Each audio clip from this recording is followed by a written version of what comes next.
Bonjour à tous et bienvenue dans le Lunch Play, ravi de vous retrouver en ce mercredi 20 avril. Il est 12h30 et nous sommes en direct. Bonjour Lox, comment ça va ? Coucou, bah écoute, ça va très bien. Ravi encore une fois de vous retrouver, partager cette émission toute particulière, très chère à mon cœur. Voilà, je suis contente d'être avec vous. Oui.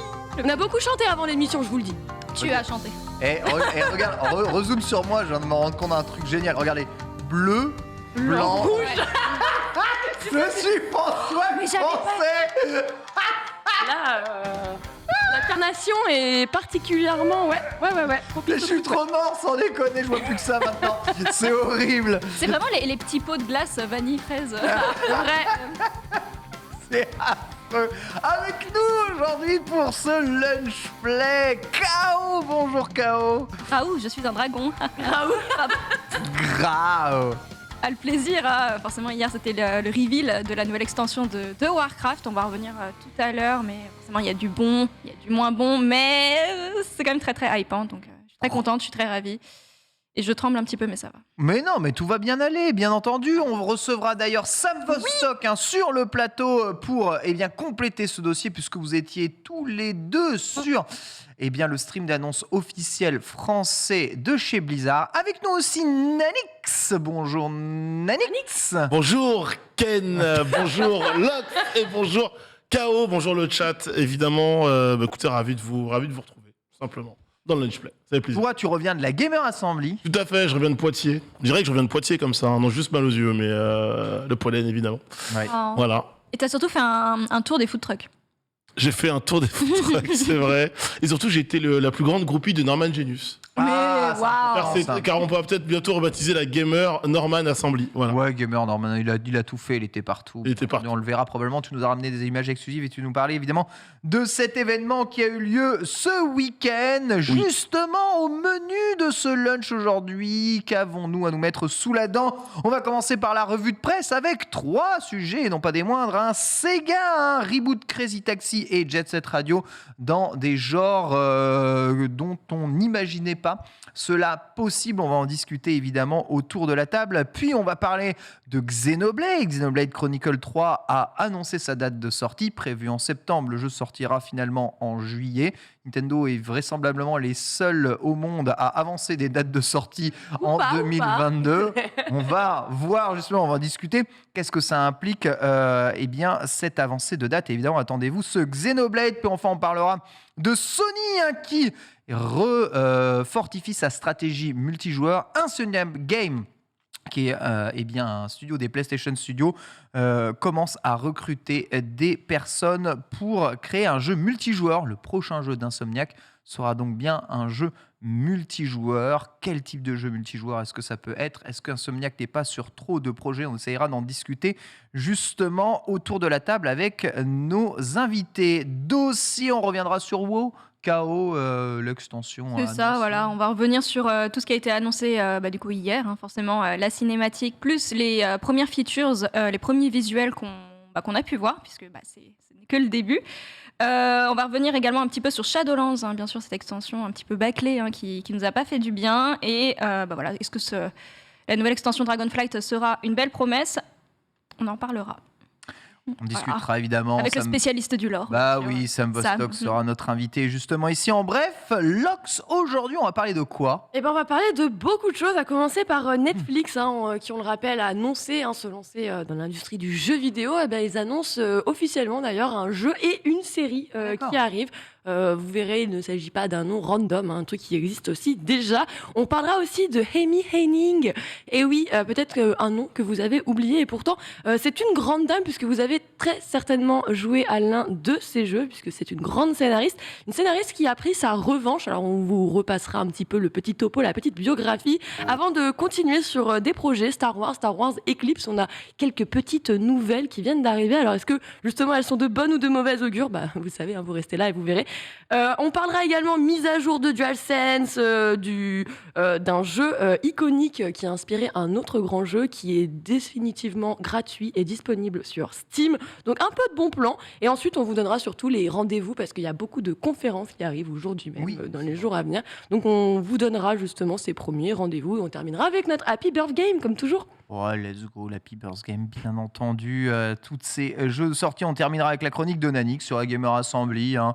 Voilà, tu veux nous parler de quoi exactement? Les tournois que tu as suivis, l'ambiance générale Juste- Ça va être focus sur quoi? Focus sur l'ambiance retour de la plus grande LAN de France, hein, comme le présente évidemment la ville de Poitiers et puis Futuroland. Voir si ça vaut toujours autant le coup d'aller à la GA avec après 3 ans d'absence. La suite aussi. Et puis on parlera évidemment un petit peu des tournois, de quelques perfs. Et j'ai pris un peu la température. Est-ce que la GA est toujours aussi indispensable auprès de certains acteurs qu'on connaît très bien ici?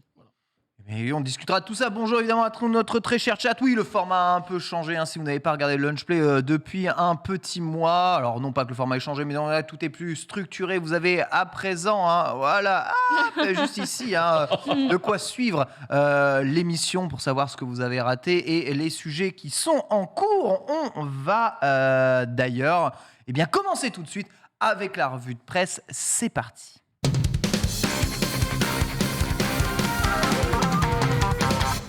Alors, je vous rappelle le principe de la revue de presse, 3 ou 4 sujets que l'on décortique un peu plus que les sujets d'actualité générale. Les brèves avec Lox vont revenir de façon plus succincte sur l'ensemble de l'actualité, histoire que vous ne ratiez absolument rien à l'actualité. On pourra en discuter un tout petit peu, mais sur la revue de presse, on va tirer des problématiques un tout petit peu des annonces et des grosses news, et aussi peut-être débattre d'ailleurs de tout ça. On commence d'ailleurs cette revue de presse en parlant de Sega, puisque Sega a fait parler de lui beaucoup de fois en ce moment, non seulement le projet Super Game, hein, Lox, dont on avait déjà évoqué cette idée de faire valoir des gros AAA, quadruple A. Exactement, utiliser, s'appuyer sur le cloud gaming. Voilà. Vous voyez Sega se rapprocher de Microsoft, hein, allant même jusqu'à lancer des rumeurs, genre ouais, Microsoft ils vont racheter Sega. Non, c'est juste la technologie qu'on continue d'exploiter, hein, le cloud gaming avec Azure. Eh bien, on connaît maintenant les 2 premiers jeux qui vont être dans le plan Super Game de Sega. Il s'agit de 2 licences que les aficionados de la Dreamcast et des années 2000 connaissent très bien. Jet Set Radio d'un côté et Crazy Taxi de l'autre. D'un côté, Jet Set Radio était un jeu, on va dire, d'action où il fallait, dans divers niveaux, combattre des gangs de taggers afin d'affirmer son territoire avec le plus de tags possible. Crazy Taxi, vous le connaissez, c'est tout simplement GTA avant l'heure. Hein, dans ce jeu complètement fou, vous roulez à des vitesses hallucinantes dans San Francisco pour prendre des clients et les emmener au point donné, bien entendu. Le but est de rouler de façon le plus fou possible afin de scorer au maximum. C'est un jeu qui va très très vite, où le timer ne peut être rechargé que par la rapidité de vos courses, ressorti d'ailleurs il me semble en 2018 dans une version HD. Et dans lequel le client ne vomit jamais. Hein, oui, le client est au calme. Lui, il a passé la meilleure course de toute Il se sa mettra life. 5 étoiles quand même. Ah ouais, mais 5 étoiles direct. Alors, c'était avant Uber Transport. Hein. On était complètement garanti de ce côté-là. Voilà. Le Sega veut donc faire renaître ces 2 licences-là, mais attention, pas comme jeu classique, mais comme jeu free-to-play, multijoueur. Et le mot hein, Fortnite a été lâché d'ailleurs même par Sega au milieu de ça, c'est que leur objectif, c'est de faire un jeu multi, grand public. Avec un business model. Avec un business model à la Fortnite. À la Fortnite. Et ça, c'est quand même le truc assez improbable. Après, bon, forcément, comme on le sait, alors ce qu'on sait pour le moment, hein, de ce super game de Sega, c'est on a un FPS qui est en développement actuellement, qui serait donc un AAA, puisque c'est le but de cette initiative. Et de l'autre côté, on a ça. Et forcément, aujourd'hui, on peut se poser aussi des questions. C'est-à-dire, comment ça, Jet Set Radio, puisqu'on n'est quand même pas... Alors, ce sont des titres populaires. Mais pas genre justement populaire à un point, on parle pas de grandes licences non plus, on les aime, mais c'est pas les plus gros titres, donc c'est vrai que ça peut prêter à confusion. Et là, on se dit aussi, du coup, c'est quoi ça va y avoir du online, puisqu'il y aurait du cloud qui vient. Ah, c'est 100%, oui, le jeu sera 100% online. Est-ce qu'on va commencer à avoir un côté un peu plus multi qui serait mis en avant? Est-ce que c'est potentiellement un jeu aussi qui pourrait rejoindre l'offre de Game Pass aussi à l'avenir? Sachant qu'on le rappelle, c'est pour... alors, si je dis pas de bêtises, c'est dans longtemps, hein, le Super Game, c'est vraiment 2027-28... qu'ils avaient annoncé. Voilà, C'est- on peut parler justement de pas mal de choses dans tout ce que tu as dit. Non seulement, alors le premier jeu dont ils ont annoncé avoir commencé le développement, c'est le Jet Set Radio, donc on rappelle free-to-play multijoueur. On essaiera de se poser un peu la question de ce que ça veut dire et ce à quoi ça peut ressembler. Ça fait 1 an qu'ils sont dans le développement justement de ce jeu et ils estiment encore à 2 ou 3 ans le temps de développement nécessaire pour accoucher en tout cas du jeu. Le Crazy Taxi, lui, a commencé à être développé après. Nanix, comment avec Jet Set Radio, donc qui est un jeu solo, 100% Jet Set Radio, on fait un jeu multijoueur, massivement multijoueur, free to play, avec des mécaniques de micro-paiement à l'intérieur. On avait déjà peut-être un potentiel élément de réponse en regardant les images. Il y a énormément de vie dans Jet Set Radio, donc tu peux embarquer énormément de personnes sur la map, tout simplement.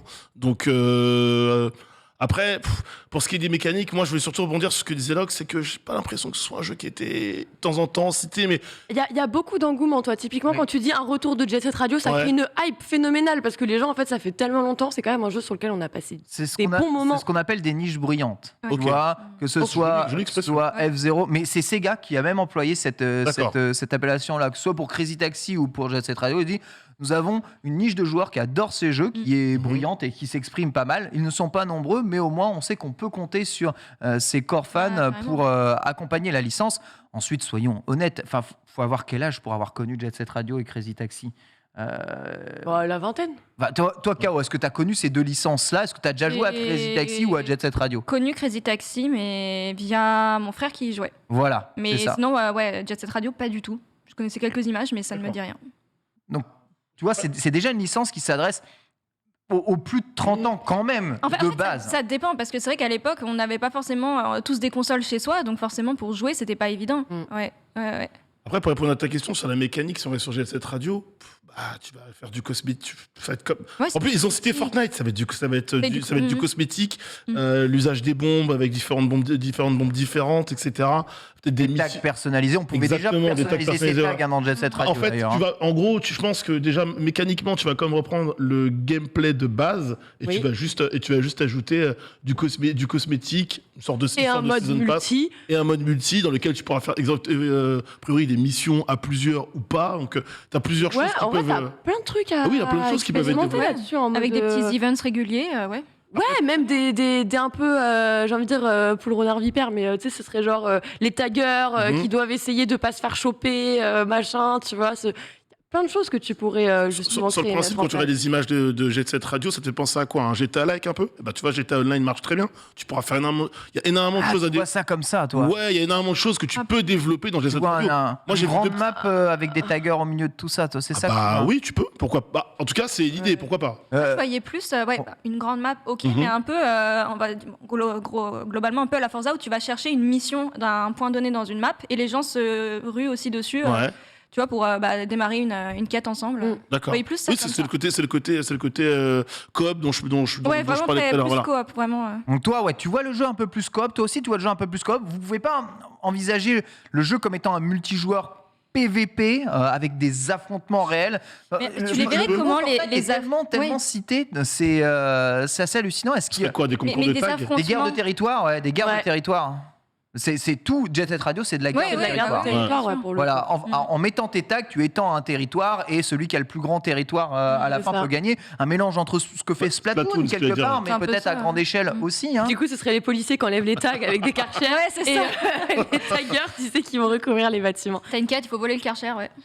Super. On a des idées. Attends. Non, mais ouais. Et puis pareil, si tu cites Fortnite, tu cites potentiellement des collabs aussi. C'est ça. Potentiel. Moi, en fait, au-delà du mode, moi, quand on cite le modèle Fortnite, je pense avant tout à la collab.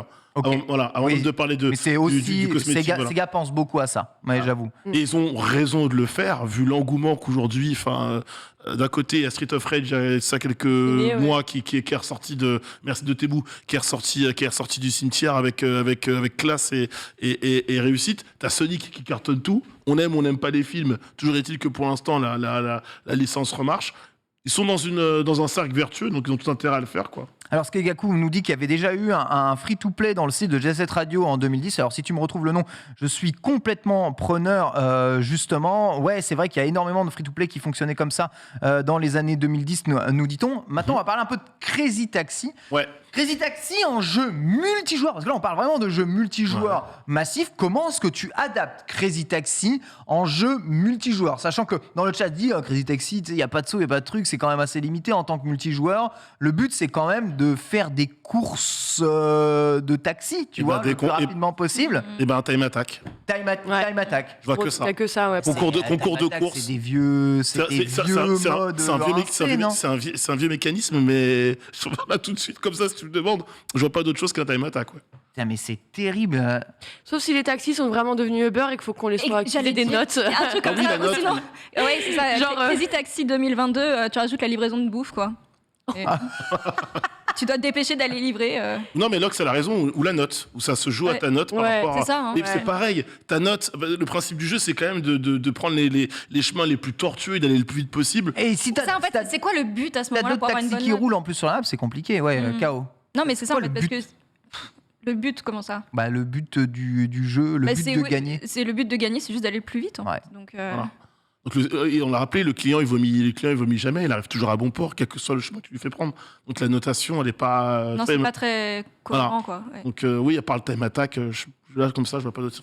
Il y a des gens qui envisagent le jeu comme un Battle Royale, pouvoir le penser comme un Battle Royale, où celui qui réussit à faire le plus de courses avec le moins de temps possible. Tu sais, au fur et à mesure, tu as moins en moins de temps pour réaliser des courses, tu as plein de voitures qui se croisent. Est-ce qu'il rajouterait à ce moment-là des petites features pour empêcher les autres joueurs d'avancer un peu à la Mario Kart Ouais, en fait, ça. ce serait plutôt cool. Ouais. Ouais, j'avoue. Avec un système de checkpoint, avec la zone, etc. Oui, c'est en fonction du temps que tu as pris. Si tu es trop en retard par rapport aux autres, tu disparais, quoi. Tu as fait un petit franglish, le checkpoint. Checkpoint. Petite question concernant le Crazy Taxi free-to-play, c'était en version mobile parce que je viens d'en trouver un là. Oui, il y a des versions mobiles assez gratuites. Mais sur PC? Là. Là, on a parlé d'un free-to-play. Là, on parle free-to-play sur. Non, mais c'était dans le chat, Ken, quand tu as dit je veux bien le nom. Moi, je le cherche depuis tout à l'heure. Pardon, on parlait de Jet Set Radio, pas du tout de Crazy Taxi. Ouais, dans les années 2010. C'est là qu'elle a trouvé quelque chose. Je ne cherche pas au bon endroit, les gars. Elle a trouvé le Crazy Taxi free-to-play avant l'heure. Désolé, Lox. Ouais, Taxi Royal. Les gens disent Taxi Royal. Pauvre. Vous savez, Battle Royale, ça veut tout et rien dire. Ça veut juste dire qu'on a engagé beaucoup de personnes sur une map au début et qu'à la fin, il n'en reste qu'un. Les mécaniques de Battle Royale. Ah, merci, voilà, c'était ça. Très bien. Ah bah oui, mais c'est ça fait très jeu de course de roller, en effet. Oui, bah c'est sympa. Je sais pas comment s'appelle le jeu, mais c'est... J'avais jamais vu ce jeu-là. Mais oui, l'inspiration de Jet Set Radio, évidemment là, à part... On va les... Plaît-il? Dis-moi. Street Gears, nous dit Denis comme ça dans l'oreillette.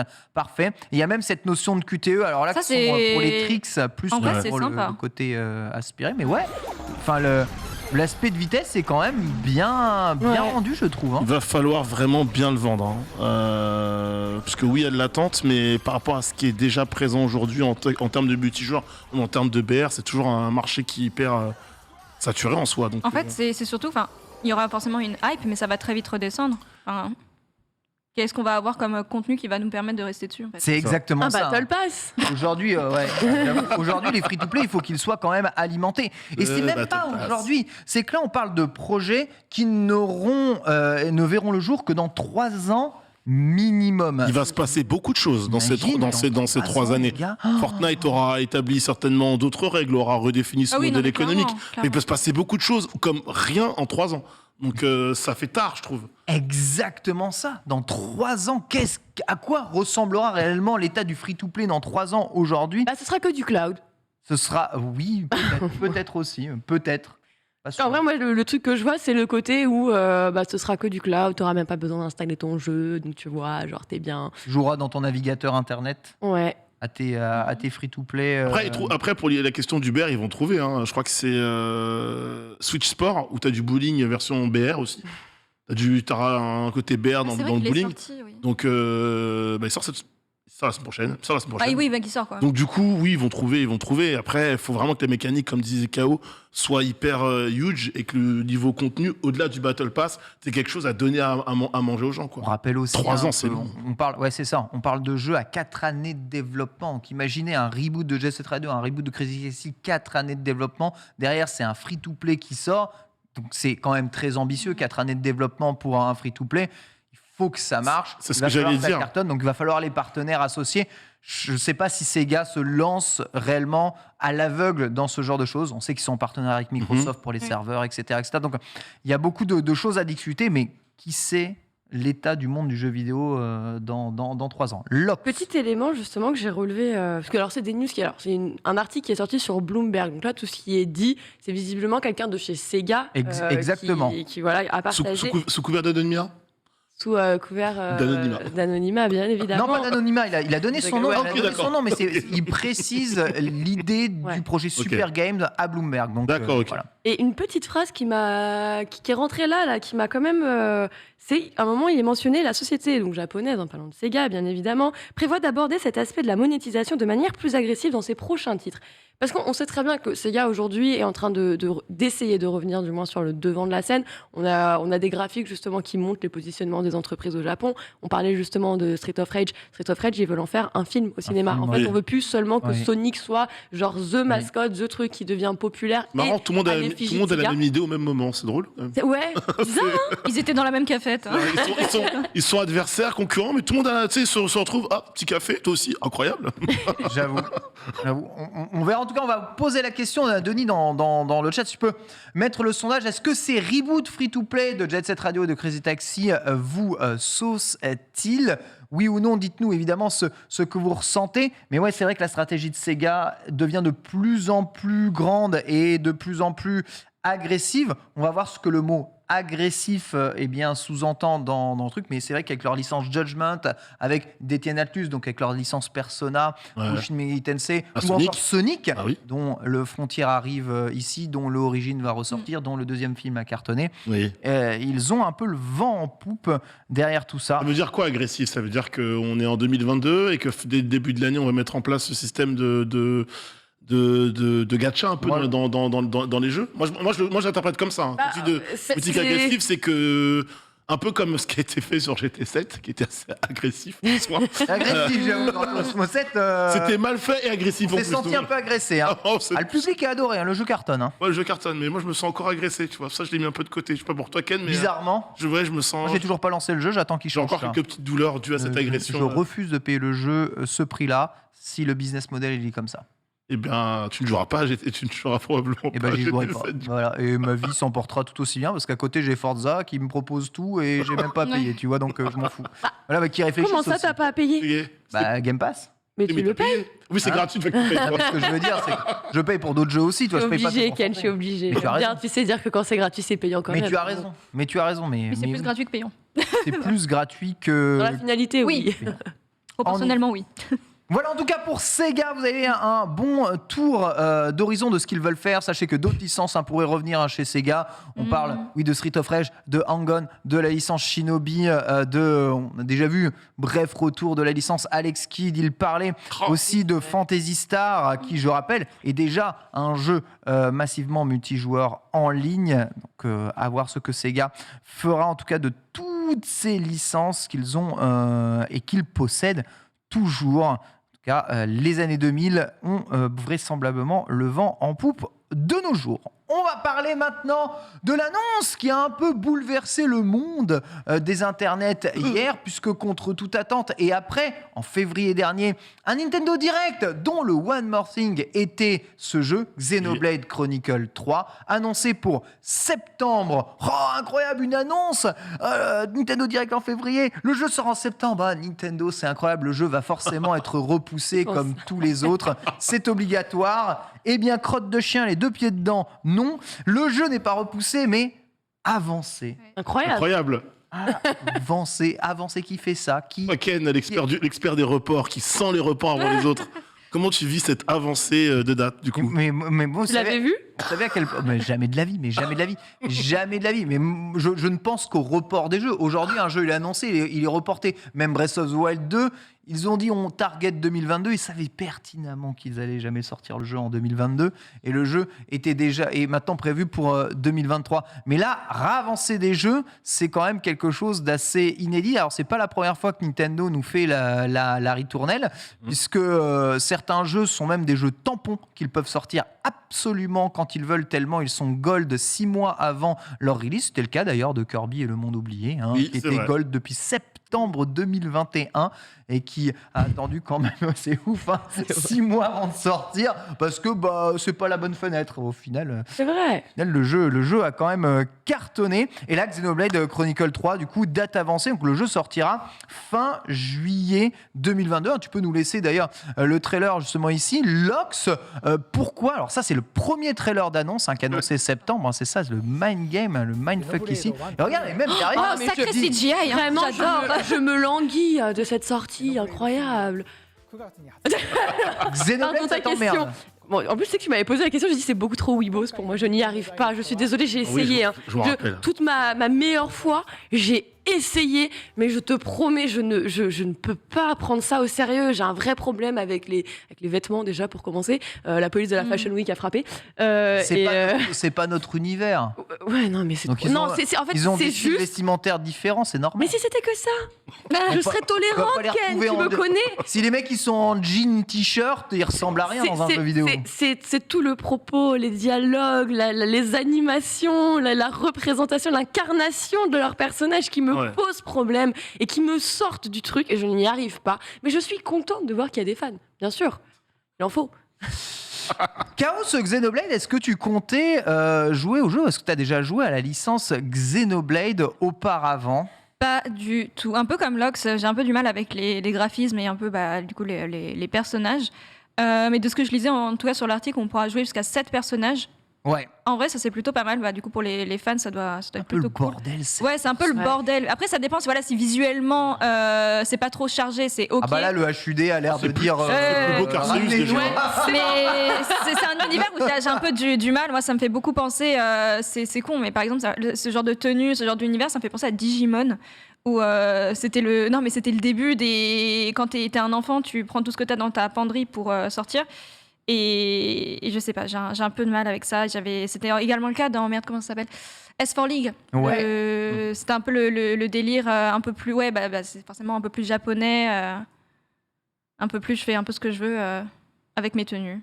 Alors là, Et mes armes surtout. c'est absolument incroyable. Alors oui, les tenues sont ce qu'ils sont, mais vous savez que Xenoblade, c'est aussi les mechas. Et là, nouvelle mécanique de mecha, puisque 2 personnages vont pouvoir fusionner pour fabriquer un gigantesque Ouroboros, ces créatures que vous voyez juste ici qui ressemblent à s'y méprendre à des gros mechas pour faire des dégâts gigantesques. C'est la grosse mécanique de gameplay. On sait dans Xenoblade, une grosse dimension aussi sociale, puisque tu as un arbre social de relations entre tous les personnages et PNJ souvent du jeu. Le gameplay en semi-tour par tour qui n'est pas sans rappeler quand même certains gameplays parfois de MMORPG avec du cooldown d'attaque, etc., etc. Donc c'est aussi riche en quêtes. Souvent des centaines d'heures de jeux à prévoir pour ce genre de RPG, les gros boss battles et aussi des histoires qui franchement plaisent beaucoup aux fans, puisque Xenoblade est une licence se vend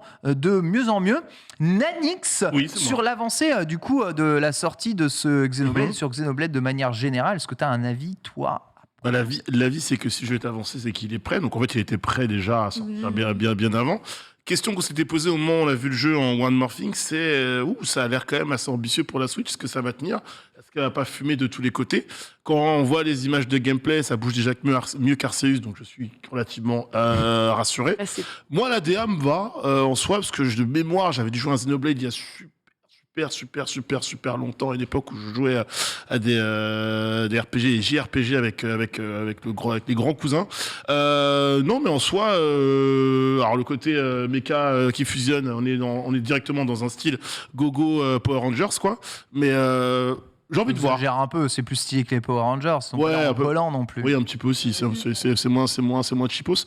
À voir. Moi, c'est pas en vrai. Le jeu a l'air cool.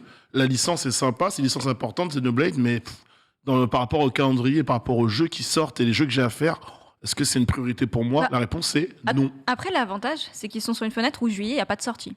C'est vrai. C'est sur juin, on a Mario Strikers, on a Monster Hunter. Monster Hunter, Ouais. Ah, mais je t'assure que juillet, je suis encore en train de jouer à Mario Strikers, c'est le jeu. Oui, mais incroyable. sûrement. Mais t'es quand même à plus d'1 mois, tu vois. Donc la fenêtre est plutôt bonne. Alors c'est vrai que pour les jeux Nintendo, t'as plutôt raison, KO, il n'y a pas en vrai de sortie, mais il y a quand même un JRPG exclusif à la Switch qui sort une semaine avant. Difficile évidemment de s'en rappeler puisque ça reste une licence très très peu connue, mais c'est Square Enix qui va ressortir la version 2D HD de Live Alive. Ah oui, exact. Et elle sort le 22 juillet, soit une semaine avant un autre JRPG probablement d'une centaine d'heures de temps qu'est Xenoblade, qui est la grosse licence du JRPG de chez Nintendo. Aujourd'hui, il n'y a pas grand-chose en JRPG au-dessus, je dirais. Et c'est très bizarre de les voir avancer une date si proche de quelque chose qui ressemble quand même en termes de genre et de diffusion à Xenoblade. Je ne sais pas si tu veux mettre le trailer de Live Alive, mon bon Denis. Nanix, tu voulais dire quelque chose par rapport à ça? Est-ce qu'on n'est pas à l'abri du coup d'un report de Live Alive, tout simplement? Est-ce qu'on ne le décalerait pas dans les prochains jours une annonce de ce type? Parce que j'ai pas le sentiment que ce soit familier à Nintendo de faire entre guillemets ce genre de move. Là, le move est pas à faire en fait. Tu vois, tu vas mettre 2 jeux à une semaine de sortie. Et honnêtement, quand tu vois la campagne quand même promotionnelle autour des Xenoblade, c'est pas du tout les mêmes enjeux. Donc il y a un côté rétro d'un côté, un côté extension d'une licence de l'autre. Peu importe, ça trouvera son public, mais sortir 2 JRPG à une semaine de décalage, je sais pas, bizarre. Ouais, je trouve ça très étrange. Inversement, parce que le jeu est une exclusivité Switch temporaire. C'est-à-dire, il sort pas sur PC tout de suite. Il sort que sur Switch, Live Alive. C'est pas une exclusivité pour une semaine. C'est un jeu à 59 €, puisque c'est comme Octopath Traveler ou comme. Mais pleure pas, KO. C'est comme Octopath Traveler, c'est comme Triangle Strategy. Il y a comme un problème de marketing là. C'est un jeu rebrandé depuis le début. Alors toi, KO. Alors, attention, KO. Tu es comme Sunday, ce genre de pixel art, toi, c'est les yeux qui saignent. Ouais, c'est difficile. Il y a du pixel art qui est très beau, qui est très sympa. Là, par contre, on a vu les décors, ils étaient très cool. Mais ce genre de pixel art très très saturé, forcément, même si c'est minimaliste de base, encore plus minimaliste, j'ai un peu de. J'aime trop. Après, j'aime bien. Les animations sont chouettes. J'aime trop. Les animations sont chouettes, mais regarde, les décors là, ils sont magnifiques. Ouais, mais pour le coup, celui-là, le reste, j'ai un peu de mal. Je l'aurais pas mis à 59 en fait. C'est la fameuse Nintendo. 2D HD, c'est un jeu complet il repart de zéro. Je rappelle, le jeu était sorti uniquement sur Super NES et uniquement dans certaines régions à l'époque. Il le reboot complètement, il le remake totalement pour en faire un jeu dans la fameuse 2D HD dont on connaîtra aussi le fameux Dragon Quest 3 plus tard dans l'année ou juste l'année prochaine. Mais voilà, available en juillet 2022 et même le juillet, on a la date, 22 juillet 2022. C'est vrai qu'ils auraient pu se mettre à peu près au début août. Le fin août, il y a Dying Light sur Switch, mais il y a le temps. Ouais. Donc, Alors 40% des votants n'attendent pas un Xenoblade Chronicle 3. Day One pour 40% des gens. Et il y en a encore qui sont en mode on verra justement là-dedans. La 2D HD, alors ça c'est une vraie question. On peut demander, est-ce que ces graphismes 2D HD, cette fameuse 2D HD que l'on voit depuis pas mal de temps arriver, notamment chez les productions de Square Enix, est-ce que c'est un style graphique qui vous plaît ou est-ce que ça vous rebute complètement? Ça te plaît, ça te rebute, toi, Lox, ce style graphique? Ça dépendra vraiment du jeu, de sa conception et de sa narration. Vraiment, si le tout suit, on y va. Dans la priori, c'est pas grave si le jeu derrière les bons. Donc globalement, toi, ça te dérange pas? Non, franchement, ça peut ne pas me déranger. Mais par contre, si vraiment c'est très moche, bon, ça a l'air lent et machin, oui, effectivement, je vais être rebuté, jamais j'y touche. Mais il peut y en avoir de très bons, ça c'est sûr. Heureusement. Nanix, toi, c'est un style graphique qui te plaît? Moi, j'aime beaucoup. Après, j'aime moins le prix. Ah ouais? Ah, j'ai pas prévu. Non mais attends, s'il te plaît, on se respecte. Un jeu comme ça en 2D devrait plus être vendu 60 €. Surlox a tout dit sur le côté conception narration. Moi, quand je vois les images, je peux comprendre ce qui rebute un peu les gros plans en pixels qui rebutent le chaos, mais moi globalement j'aime bien j'adore ce type de DA. Voilà, j'aime bien ce type de RPG, mais allez, 29,99. pourquoi pas. 59,99, c'est non. C'est un gros non. Non, mais là, c'est. Ah ouais, Ah ouais, non, c'est Compliqué. beaucoup trop. Malheureusement, c'est beaucoup trop Ah, cher. Microsoft, vous voulez pas racheter Nintendo Et tu vois, Non, on mais c'est ça, franchement. parlait des dates de fenêtres de sortie. Moi, un Live Live, tu le fous fin juin, alors que Monster Tracker sort, je crois, le 10. Ouais. Ouais, c'est ça. C'est déjà beaucoup plus fair. Je suis assez d'accord. Après, ouais, mais fin juin, t'as Monster Hunter. Tout à fait. Ah tout oui, à fait. hein. Non, mais fin juin, t'as Monster Hunter. bah. Non, mais Ils ont un calendrier qui est. Non, mais c'est assez Ils auraient terrible. jamais dû bouger Xenoblade, du coup. Alors justement, merci à Denis de relancer le sondage dans le chat. Et ouais, vous êtes nombreux pour le moment à apprécier en tout cas la 2D HD. C'est vrai que c'est très étrange de voir ces deux s'opposer. C'est vrai que depuis Octopath Traveler et Triangle Strategy, on a eu un peu l'habitude de voir ce genre de production. Et c'est vrai que ça met en avant tout un côté... imaginaire, ça fait travailler un peu plus l'imaginaire que le photoréalisme dans les jeux. C'est un petit côté stylé, un peu quand tu regardes un anime dans ça justifie sur pas le Crunchyroll. Malheureusement, quelque part, Mais ça c'est justifie pas le prix. c'est un jeu de 60 heures complet, hein, donc Ouais. pourquoi ça serait pas vendu 60 heures un peu Ah oui, attends. Et Live Live, c'est pas un jeu indé, c'est un RPG de 60 heures. Hein, c'est violent. Hein. Ouais, vite à Et vite. c'est pas un petit jeu. Après, vous allez dire, il y a des jeux indés Le genre roller. Eastward qui durent aussi une trentaine d'heures et qui sont très longs. Mais Regarde, très bien. On est sur le mois de juillet, tu le mets à une semaine donc d'intervalle, côte à côte avec Xenoblade Chronicles. oui, voilà. Voilà, Par c'est ça le contre, problème. Là, Voilà. t'as raison. T'as- C'est vrai que Xenoblade, Il a fait 60 full balles. 3D, full Exactement. open world, machin, Il vaut son prix. 60 balles. Tout de suite, Live il vaut Live, son 60 prix. balles. Je suis d'accord. Voilà. Je suis mets d'accord. Live Live à côté. Tout de suite, ça, j'ai En un fait, peu plus c'est de juste mal que à ça fait dépenser. trop cher. Enfin, il y a Ouais. trop de sorties là en juin. Ouais, voilà, comme on disait, T'aurais rien en- il y a même Cuphead qui sort. C'est ça, t'aurais rien en C'est face. vrai. C'est trop. Enfin, c'est juste que ça se cumule. Il faudrait vraiment un petit bouquet. Pour, Alors, moi, je viens de voir. sortie. Enfin, de prix quoi. Je viens de voir passer justement 40 €. Tu vois, moi, je trouve que entre 39 Ouais, 39, 99. Voilà. 39. Ouais. Bravo. En vrai, pourtant, c'est vrai que ça fait 60 heures. Bon, ok, on va dire 1 € l'heure. Bon, c'est genre, Mais c'est par rapport à l'état du marché aussi. il faut mais Ouais, c'est ça. ouais, Aussi. du coup, je suis un petit peu mitigée entre oui, bah en même temps, on va pas rémunérer uniquement les triple A, tu vois, il y a pas que ceux-là qui vont Ah non, mais bien mériter. sûr. Mais Mais ils se par vendent rapport à la fenêtre de sortie, par rapport aux autres jeux autour et tout mais il se ça. vendra mieux moins cher en plus. Enfin, quelque part, tu peux te dire. Après, s'il sort sur PC derrière, C'est vrai qu'il reste. C'est combien... Il sort quand sur PC? Il y a pas une date, non? Ah, Live Live pour le moment, non. Il n'y a Non, pas de date. Ok. Mais tu sais, à mon avis, c'est comme Octopath Traveler et comme Triangle Strategy, c'est des jeux qui vont sortir plus tard, là, Mm. ouais. à mon avis, sur Exclu PC. temporaire, quoi. Voilà. Ouais, ouais. Pour le moment, c'est vraiment une excuse temporaire, sur la Switch.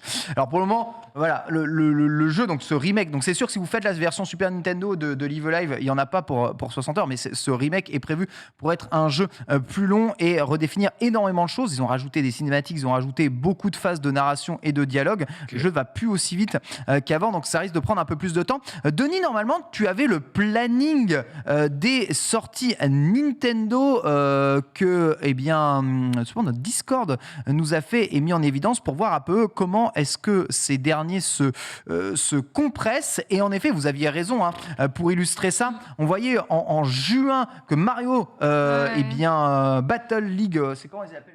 Battle League Football, hein, le Mario Striker, Oui. et Monster Hunter Sunbreak vont sortir De en banger. juillet. De banger. Deux bangers, exactement. Il y a Fire Emblem aussi. Il y a, Il y a trop. Il y a trop, il y a trop. Fire Emblem. Warriors. Bien le DLC Hop. de Monster Ouais, ouais. Hunter. Ah oui, c'est le Ah, mais- Ouais. Fire Emblem Warrior, Ah, j'avoue. mais il y a un mec C'est vrai. donc, qui est arrivé en salle de rue qui a dit « Oh, Xenoblade, il est prêt. Bon, on ne sortirait pas en juillet. » Alors qu'en septembre, il était très bien calé le jeu. Hein. Le jeu en septembre, il était très très bien calé. Mais ça se trouve, il niveau va date, avancer un jeu de décembre en septembre. On sait pas. Ouais, Regarde, peut-être. Peut-être. Oui, du coup, oui.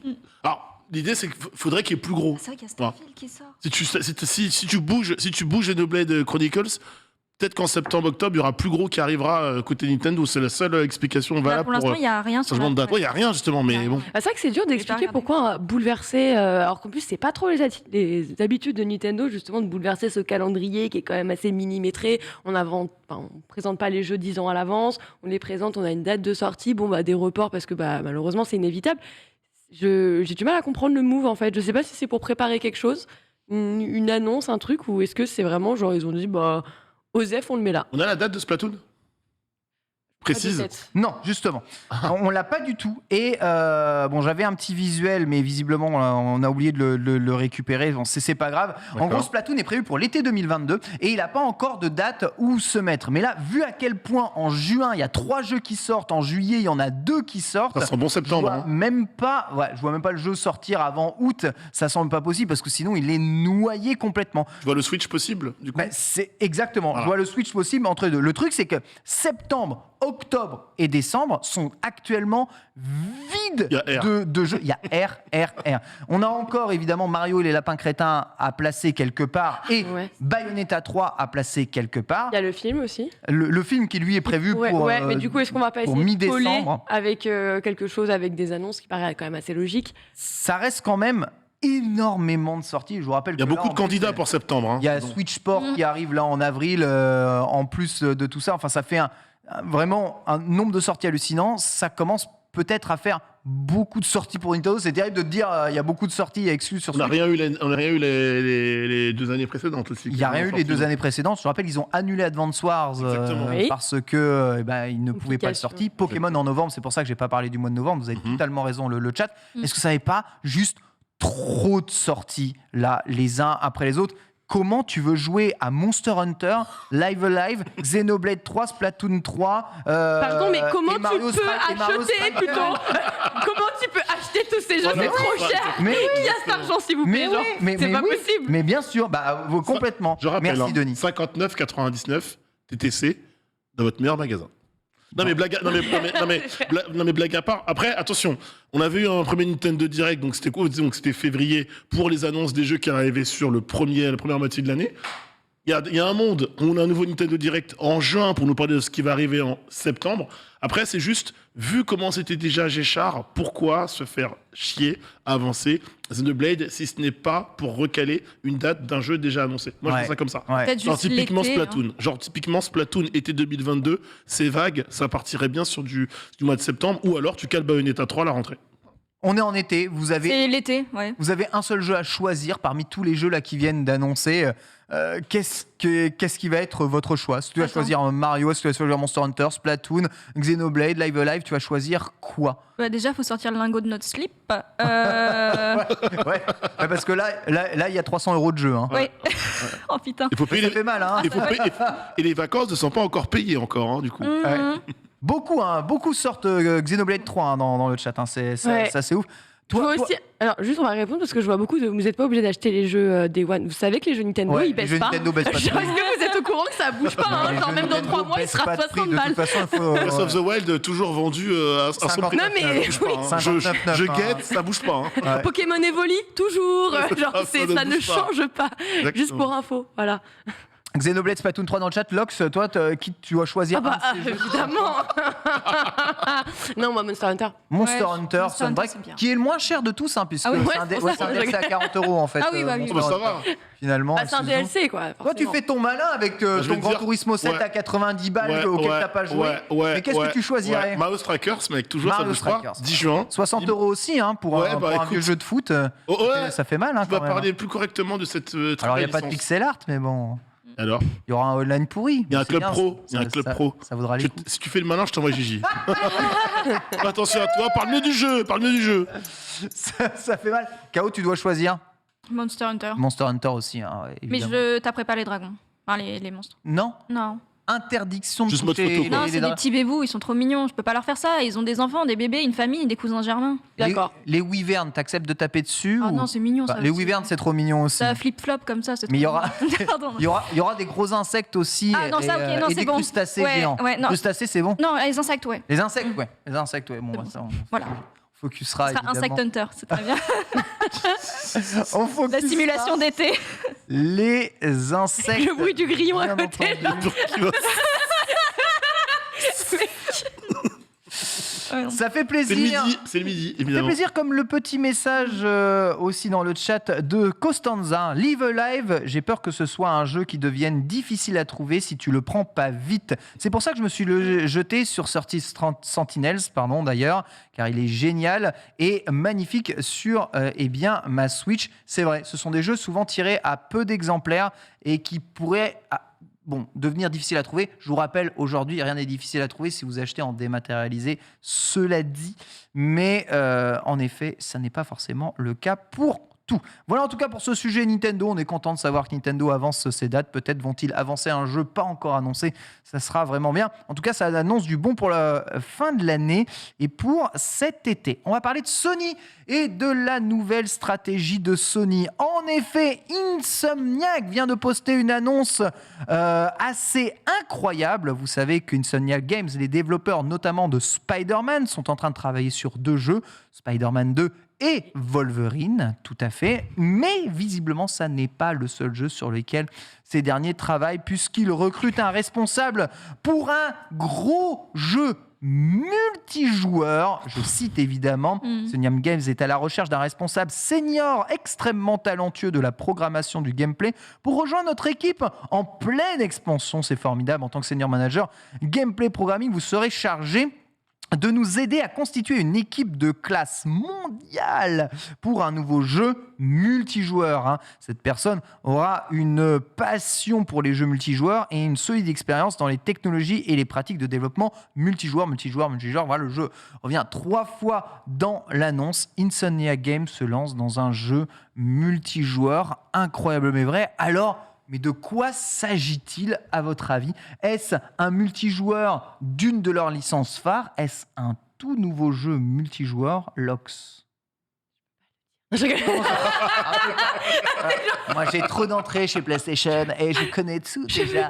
Attends, je suis naïve, c'est vrai ? Crache le morceau.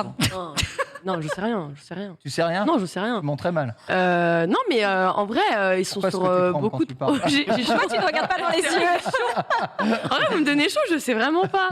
La bégaye fort là-bas. Non, mais vraiment, en gros, J'en flic. ils sont sur beaucoup de projets. Ouais. Oui, Ils portent bien leur nom d'ailleurs, on peut revenir aussi. Mais alors, franchement, un projet multi, honnêtement, ils sont capables de tout. J'ai vu passer d'ailleurs dans le chat meilleur rachat, mais oui, c'est un excellent rachat et vraiment comptez sur eux. Alors ceux qui ont pu faire Ratchet et Clank ont pu justement tester un peu, Spider-Man pareil. Donc c'est là où tu te dis, ça va aller bientôt. C'est là où tu te dis qu'il va y avoir plein de choses qui peuvent arriver et qui sont capables de nous sortir absolument tout et n'importe quoi. Mais tout ce à quoi on s'attend finalement, c'est un carton, un truc qui va nous hyper et qui va rencontrer une success story par la Donc suite. pour toi, c'est pas une de leurs anciennes licences qui reviendrait, ça serait un truc nouveau. On rappelle qu'ils ont fait, donc c'est eux Ratchet & Clank, c'est eux Resistance aussi. Ouais, Resistance, c'est, ouais. c'est eux Sunset Rider, c'est On eux pourrait Spider-Man. faire revenir Resistance, tu vois, qui a été et à la Revenir Résistance, oh là là. Pourquoi pas ? C'est très bien Résistance. Hein. J'ai fait les 2 premiers en coopération. Ouais. Et alors, PS3 avec l'expérience mon frère, on a bien aimé. Mais bon, je sentais que j'étais pas en train de jouer au plus grand jeu de ma vie. Comme un peu quand je joue à Motorstorm, tu vois. Ces 2 jeux, c'est des jeux de première année ou deuxième année de console, Ouais, à c'est chaque ça. fois. Ouais, c'est ça. Donc, avec un meilleur moteur, des meilleures idées. À ton avis, Insomniac sur du multi, sur quoi travaille-t-il ? Est-ce un multijoueur d'une licence existante ou est-ce un vrai nouveau jeu ? J'espère pour eux que c'est une licence existante. Ils bosseraient peut-être un petit peu moins, entre guillemets, ils dormiraient peut-être un petit peu plus. Parce que déjà, s'occuper de la suite de Spider-Man et de Wolverine, quand on voit l'état de ce qu'a été Miles Morales, même si c'est en gros un spin-off du jeu de base, mais surtout quand on voit les travaux faits sur le dernier Spider-Man, c'est un jeu énorme. Qu'est-ce que tu nous diffuses là, Denis, sans déconner ? C'est quoi ça ? C'est quoi ? Ça n'a rien à voir. Le projet Résistance, ça n'a rien à voir. Il est trop mignon. Ah, Il est adorable. Il est absolument adorable. Dans Résistance, il y a des chimères, hein, il y a des espèces de monstres. Tu veux trouver ce qu'est Résistance, tape Résistance, Insomniac, comme ça tu es sûr. Parce que le titre Résistance est un mot tellement commun que tu vas trouver énormément de jeux qui Denis, le titre du jeu, c'est Résistance Fall of Man. Les fameux Résistance Evil, etc. On les connaît. C'est ça. Voilà. Non, mais j'espère pour eux que c'est une licence déjà existante parce que, ok, Insomniac bosse très bien, fait des très bons jeux, mais là, t'es déjà sur 2 jeux. Bon, évidemment, c'est licence Marvel. Ils ont recruté, on le rappelle. Ils ont agrandi leurs équipes. Mais quand tu vois on parle assez souvent ici dans le Lunch Play, même dans d'autres émissions, des conditions de travail de certains studios de développement, du fait que des fois, maintenant, les studios sont obligés d'appeler au secours, mais eux, ils les avoir une cachent pas. petite aide. Ils les cachent pas. Et voilà, Insomniac. Voilà. Oui. C'est vrai. Désolée. Non, pas de souci. Du coup, je me dois de rebondir et ça va être dur. Mais non, mais en vrai, j'espère pour eux en tout cas que ce sera une licence qui existe déjà. Et oui, on a cité Résistance. Pour Résistance, c'est un jeu que j'avais beaucoup apprécié, qui a pas eu le succès forcément qu'il méritait, qui était un petit peu plus quali qu'un simple jeu de première ou deuxième génération de console. Donc voilà. Merci, Denis. Mais KO. surtout, j'espère qu'ils vont pas rusher le jeu, dans le sens où ils recrutent quelqu'un là activement pour un jeu qui, ils ont déjà l'idée forcément. J'espère qu'ils vont pas le rusher. Mais effectivement, si on retourne sur un Résistance, c'était quand même un jeu où on pouvait accueillir 60 joueurs sur une même partie. C'est vrai. Donc ouais, pourquoi C'est la meilleure partie du jeu. Hein. Putain, mais les jeux PS3, c'est terrible à quel point c'est gris marron. Hein. C'est un truc de ouf. Hein. Putain, mais vous Non, dégoûtez. mais la narration. Je vais défendre ce jeu. La narration était bien en fait. L'histoire était cool. le reste. Ouais. C'est un FPS qui. Ça payait pas de mots, mais j'avoue, Non, mais- ça pourrait partir en soundboard. Vraiment. Complètement. Ça, c'était le pire moment. J'avoue, les espèces de cafards et de blattes. là, on Non, est mais- après. Dans la finalité, quand tu vois ce qui se passe avec un Battlefield, Oui. il y a vraiment des places à prendre. Hein. Genre Ouais. là, pour le moment, de ce côté-là, il y a C'est vraiment vrai tout que à faire. Battlefield a rassuré beaucoup de studios sur. Bah écoutez, très bien. Avec un peu plus de temps, on peut faire mieux. Alors, on voit que depuis pas mal de temps, Sony raffermit son offre multijoueur, rachat de Bungie, multijoueur de The Last of Us qui est censé arriver. Mais hein, oui, c'en est je où, vous ça rappelle. Et oui, hein, toujours pas de nouvelles d'ailleurs de ce multi de The Last of Us, mais normalement Naughty Dog est censé être dessus et travailler sur En même ce temps que la prochain série, tu vas voir. projet. Ouais. On sait qu'ils avaient Ouais. travaillé sur le multi d'Uncharted 4, dont vous voyez quelques images justement actuellement. Le multijoueur d'Insomniac qui est justement là. On parie de plus en plus sur le multijoueur chez Sony. Alors qu'est-ce qui se passe? Les jeux solo, AAA, ça ne rapporte plus assez. Il faut créer de l'engagement, il faut Ouais. créer du multijoueur. Ah, c'est pas ça, Nanix. c'est pas ça, c'est que Sony, ils ont depuis le début de l'ère PlayStation, ils ont fait du jeu solo leur cheval de bataille. Ils l'ont surtout bien fait avec des grosses licences. On sait que ça marche. Maintenant, faut aussi arriver à accrocher le wagon de la concurrence sur le multi. Je pense que Sony est bien en retard. Ils l'ont compris. Alors, ce qui va être chiant, c'est un peu comme pour tout ce qui est tendance, hein, c'est-à-dire que Sony va se mettre au multi, donc ils ne vont jurer que par ça, et dans tous leurs jeux, on va avoir un petit effet aussi d'overdose. Mais il faut voir aussi d'où on revient. Enfin voilà, sur certains jeux, t'avais. Pourtant, on revient de loin.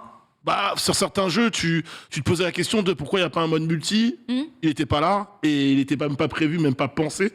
Aujourd'hui, maintenant, j'ai presque peur de l'inverse. Maintenant, on va penser les jeux d'abord sur la partie multi et un peu moins sur la partie solo. À voir. KO, toi, au niveau de la stratégie multijoueur de PlayStation, est-ce une bonne idée pour toi d'investir plus dans le jeu multijoueur aujourd'hui? Je pense que c'est ce qui est le plus C'est porteur. un parti pris dans le sens où c'est sûr que ça va, comme on le disait, ça va engager plus de joueurs. Donc plus de ventes forcément, mais j'ai un peu peur qu'on soit déçu par le multi et qu'on se souvienne en fait que de cette déception sur un jeu qui est un vrai banger quoi. Ok. Ça me fait un petit peu peur de pas loristiquement parlant parce que les histoires sont très très bien sur les jeux solo, mais que ça gâche un peu ce côté aventure qu'on avait pu avoir en fait. J'ai un peu peur de ça. Je viens de rajouter un petit lien justement dans le conducteur qui revient un petit peu sur les effets dévastateurs de la sortie de Oddworld. On rappelle qui est sorti donc gratuitement le mois de sa sortie et visiblement c'est un jeu qui a plus que bidé. Ouais, Ça il a leur a bidé, fait ouais. très mal. Donc finalement, est-ce que Sony n'est pas aussi en train de revenir là-dessus en se disant regarde la preuve, si on te sort un jeu avec une histoire, une narration qui nous coûte cher et qu'on essaye de s'aligner un petit peu aux offres actuelles où les jeux tombent assez rapidement, et finalement on n'est pas récompensé alors qu'avec un jeu multi, typiquement, il est dispo comme ça direct, tu peux l'agrémenter, la foutre dans une de tes offres et en fait derrière c'est du multi, tu vois, genre la Ouais, pérennité, la présence. C'est gagné. Tu as totalement raison, Lox, et c'est vrai que Chrono nous avait fait une excellente chronique sur pourquoi est-ce que les prix des jeux augmentaient, parce que justement, ça leur permettait d'avoir un peu plus de tampons en cas de relatif échec du jeu sur la rentabilité de ce dernier, d'avoir un peu plus de liberté créative. Tu citais le cas d'Oddworld, le cas le plus récent d'échec multijoueur, c'est évidemment Destruction All Star, qui est sorti avec Et la Rocket Arena, j'y pense PlayStation aussi 5, qui n'est pas un jeu Qui n'est PlayStation. pas PlayStation pour Qui le n'est pas un coup, jeu mais PlayStation, mais même époque, même problème. c'est ça. Voilà. L'idée du multijoueur et du jeu multi sur PlayStation, c'était Destruction All Star et The ils ont investi beaucoup et C'était pas un échec tant que c'était gratuit. c'était pas un Mais échec. attends, À partir du moment ils sont où le revenus dessus, c'était pas le Voilà. cas. À partir du moment où le jeu est passé en payant, ciao belle. Mais le jeu était déjà à moitié payant, même Ouais. quand il était gratuit. En fait, tu n'avais que la moitié du jeu de disponible dans le Bah, jeu. Et c'est un jeu qui a quand même coûté cher. Il n'a pas non plus eu un taux de complétion vers le PlayStation Plus énorme. Donc non, sincèrement, c'est un échec commercial énorme, Destruction All Star. Après, quand tu vois les rachats et les politiques, tu fais un multi sur The Last of Us qui est un banger de solo, tu prends pas trop de risques. C'est-à-dire que même si le multi marche pas, c'est pas par rapport à ce que disait K.O., c'est pas ce dont, du coup, à l'inverse, mais je validais, c'est qu'on se souviendra pas forcément de ça. On se rappellera avant tout que c'était un jeu pensé The Last of pour le solo. Et je Ouais. pense qu'aujourd'hui, leur politique, elle va être assez simple pour se sécuriser et se verrouiller. On va offrir du multi sur des licences qu'on maîtrise déjà. Au pire, le multi est dégueu et on va nous taper dessus et c'est pas grave. Le jeu se vendra quand même. Au mieux, les gens se diront, c'est cool, on a un solo très solide et un multi plutôt cool. Après, attention, faire un solo et un multi très fort, c'est très dur. Il y a très peu de jeux qui arrivent à le faire. Donc, bon courage à Sony. Ça, c'était le multi de The Last of Us, le tout premier. Ouais. C'est ça, hein, je me souviens bien. Alors, dans le chat, on cite énormément d'échecs de jeux multijoueurs. Tu parlais évidemment de Battlefield qui est aujourd'hui C'est dans le plus une gros, c'est situation le plus gros. Hein. plus que compliquée. Rocket Arena, récemment Babylon's Fall, Lawbreakers, on rappelle. hein, Babylon's lui Fall, aussi, alors hein, je l'ai pas mis dans les c'est bien actus, planté, on en hein. parle demain. Metal Gear Survive aussi, c'est Oui. planté. Oh, Metal Gear. Donc, investir plus dans la partie multijoueur pour Sony, c'est selon vous et d'après le sondage une mauvaise idée. Heureusement que tu me les affiches d'ailleurs sur l'écran de retour, parce que je ne les vois pas dans mon chat, le sondage. Je ne sais pas pourquoi ils ont décidé de ne jamais apparaître sous mes yeux. C'est absolument terrible. Mais pour vous, c'est pas spécialement une très très bonne idée. Dernière question avant de partir sur le dossier WoW. Est-ce qu'à votre avis, Insomniac n'est pas sur trop de projets? Ah bah On si. rappelle, ils ont sorti le DLC Miles Morales, ils ont sorti Ratchet Clank 2023, hein, c'est Spider-Man 2, hein. Ouais, Et c'est ouais. un jeu ambitieux. Il y a Wolverine qui est prévu l'année d'après, Ouais. selon les estimations. Il doit y avoir un jeu multijoueur au milieu de ce bordel. Ils sont, Anix, ils sont en train de payer les bienfaits de leur travail. Ils bossent trop bien. En réalité, Insomniac, ils font du bien au studio PlayStation, ils font du bien au public et au parc PlayStation, au parc de jeux. Après, encore une fois, ce que j'ai dit au tout début de ce dossier, dans la revue de presse, c'est que t'as Marvel Spider-Man 2 qui est quand même pas un petit enjeu vu la réussite du premier. T'as Wolverine, tu pars quand même sur un personnage iconique, déjà de l'univers du il y a des grosses attentes sur le jeu. Bah, il y a des grosses attentes parce qu'en termes de gameplay, tu te dis, tu pourras pas reproduire ce que tu avais avec Spider-Man, avec un personnage qui est censé être nerveux, plus rapide, qui ne vole pas non plus dans les airs, qui fait des bons, mais pas des bons magistraux de cette Gameplay chiant, quoi. voilà. Non, pas forcément gameplay chiant, mais faudra l'adapter. Est-ce qu'il y aura de l'infiltration Comment les fameuses griffes en adamantium vont être mises en avant dans le jeu? Il y a plein de questionnements autour de ça. Donc le jeu est très attendu. C'est un gros projet. Et là, on parle ce midi d'un projet de multi. Oui, ça fait beaucoup. Ça fait beaucoup. KO pour terminer, trop de projets chez Insomniac. J'avais pas encore vu le trailer de Wolverine. Ah, c'est un teaser, c'est hein, pas ouais. mal. Oui, mais c'est pas Ouais. mal. Non, mais ça C'est donne deux envie. secondes. Ça marche Mais moi, bien, j'aime ça Mais marche oui. bien. Ah, j'aime trop. Une non, c'est cinématique, cool. tu sais, ça pourrait être J'adore le les prochain- couverts. hein, Ça ouais. pourrait être le prochain film des studios Marvel. Et on Oh, dit ça que c'est me un va. jeu, Ah oui. c'est trop cool. Mais tu vois que du feu, Le c'est plaisir. génial, hein, ce genre de com. Ça marche trop bien. Mais oui, donc pour terminer, trop de projets ou pas? S'ils recrutent et qu'ils se mettent pas trop d'insomnie au dos, ça devrait aller. Mais Ouais, voilà, blague. en fait, il faudrait vraiment qu'ils élargissent un peu plus encore, mais qu'ils prennent leur temps. Ouais. Juste qu'ils prennent leur temps. Il n'y a pas trop de jeux, il faut juste qu'ils prennent leur temps. En tout cas, l'avenir d'Insomniac est évidemment garanti. On suivra ça avec attention, mais ça fait un gros changement de stratégie quand même chez Sony depuis quelques années. hein. Vraiment, on focus d'autres systèmes, on focus d'autres modes de jeu et ça rend les choses très intéressantes. Notre dossier du jour est consacré évidemment à l'extension de World of Warcraft. Pour cela, nous allons accueillir en quelques instants Sam Vostok. KO et Sam vont nous parler évidemment de cette extension annoncée hier. C'est parti, c'est le dossier.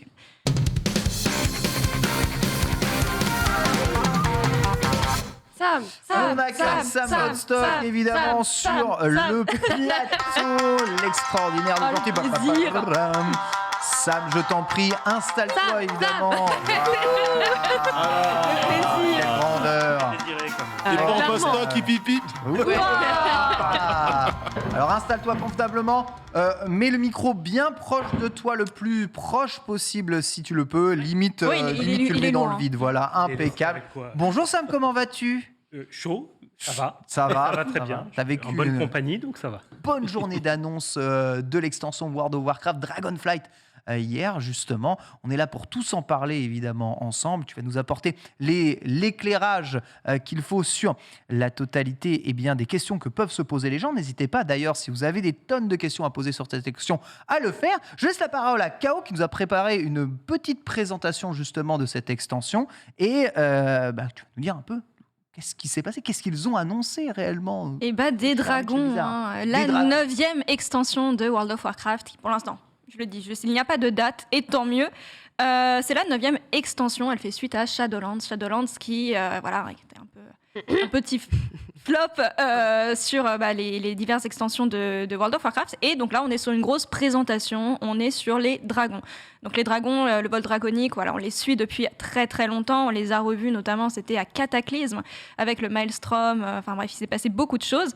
Sam reviendra dessus, bien sûr, puisque c'est notre spécialiste du lore. Et Blizzard nous a offert une cinématique très calme, très très douce. Ah oui, alors il paraît qu'elle fait débat, c'est moins d'action. C'est ça. Un homme rocher qui se retrouve tout seul. En fait, c'est ça. Elle fait débat parce qu'en plus, on est sur du Kara design dont on n'a pas l'habitude de voir. On est sur des hommes de pierre qui sont plus gréco-romains. On est sur des choses qui... C'est vrai que nous, en termes d'anciens, c'est vrai qu'on aurait plus vu, par exemple, il y a les Mogouchans ou des trucs comme ça. C'est des personnages qu'on connaît. Et on est sur une cinématique qui prend son temps, c'est-à-dire qu'on suit un personnage, un gardien titan, c'est ça, qui va en fait rallumer le phare puisque l'île des dragons était cachée. On ne l'a jamais vue. Ah Ouais. Et ça c'est une spéciale Warcraft, vraiment, ils ont l'habitude. Et voilà, en fait, c'est le retour en fait des dragons et on va découvrir cette île, on va découvrir cette nouvelle extension avec les donjons, les raids, le lore, des personnages, des personnages qu'on n'a pas revus depuis notamment Vania. On va parler des centaures, on va parler des gnolls qui font plaisir à voir. Et voilà, on a eu en fait tout un panel d'informations concernant une nouvelle classe, une nouvelle race, des features qui avait disparu, c'est-à-dire un arbre de talent à points qui revient. On a également des nouveautés sur WoW qui s'apparentent aux autres MMO. Donc WoW se met à jour, c'est-à-dire que, on va reparler, mais par exemple, il y a comment ça s'appelle, l'interface qu'on peut changer. Il y a en fait également les professions, les métiers qui sont mis à jour, qui sont enfin plus développés, et ça fait du bien. Mais voilà, en fait, il y a pas non plus trop d'informations puisque la plupart des informations viendront le mois prochain. Et sinon, vous pouvez en fait aller sur le site de WoWed où il y a en fait des petites interviews, des petites informations qui traînent par-ci par-là. Ouais. Pas pour tout de suite. C'est De pas toute pour tout de façon, suite. on Non. doit attendre au moins 1 an avant d'avoir l'extension. La bêta n'est même pas encore datée. Ni l'alpha. Ni l'alpha n'est même pas encore daté, donc c'est quand même assez fou. Sam, au niveau de la justification de l'arrivée de cette île des dragons, de cet homme rocher qui se retrouve tout seul ici, est-ce une ritournelle pirouette scénaristique? On voit la nouvelle classe, là, les dragons, qui est une classe à part entière. Je ne sais pas s'il les classe ou pas, on reviendra peut-être après, mais est-ce que ça se tient, cet univers de Dragonflight, ou est-ce que vous nous la mettez un peu à l'envers, Blizzard? Écoute, toi qui aimes beaucoup le Japon, tu sais que les trucs what the fuck, dans certains cas, ça peut passer. Ouais. Dans le cadre de Blizzard, des ajustements scénaristiques, ça peut passer. D'accord. C'est-à-dire qu'on est arrivé à un moment où, dans l'univers de Warcraft, on allait de menaces de plus en plus grandes et de plus en plus cosmiques qu'il fallait défaire. Et là, c'est vrai qu'au bout d'un moment, quand tu as battu le super grand méchant cosmique de la mort... C'est vrai. Voilà, tu rentres un peu chez toi. C'est une extension de transition, je pense. Ouais, tu fais ton PTSD, c'est ça. Voilà. tu reviens sur des choses plus terre à terre, quoi. Tu as vécu un voyage de ouf et tu retrouves la concierge sur le bas de ton palier qui te fait ton courrier. Le retour dans la comté. Oui, c'est ça. J'ai du courrier pour vous. Et c'est tout. C'est ça. Et donc, comment ça se justifie? Il le justifie de la manière suivante, c'est que cette île qui était cachée, ce que personne n'avait vu venir, pas que je te fasse rire pendant que tu bois. Non, mais c'est pour ça, en plus, c'est terrible. Oui, on aurait dû le mettre au bingo. Ouais. Cette île était cachée et on nous dit du jour au lendemain, en fait, au milieu de l'océan, là, qui arpentait des bateaux en ligne droite dans tous les sens depuis 18 ans, il y avait une île que vous n'aviez pas vue. Donc c'est au milieu de 2 continents ou 2 îles de Warcraft déjà identifiées. Alors, on ne sait pas... Elle va se situer où sur la map? Au nord-est. Au nord-est, d'accord.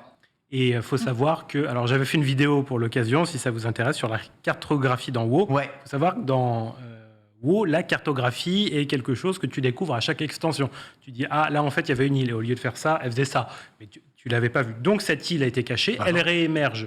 Suite, mais c'est comme la géographie au XVIIIe siècle. C'est malin. Mais ça me fait penser, c'est vrai que sur Vanilla, on avait découvert, on appelait ça l'île des MJ, des maîtres joueurs, et finalement... Elle n'est pas canon, pour le coup.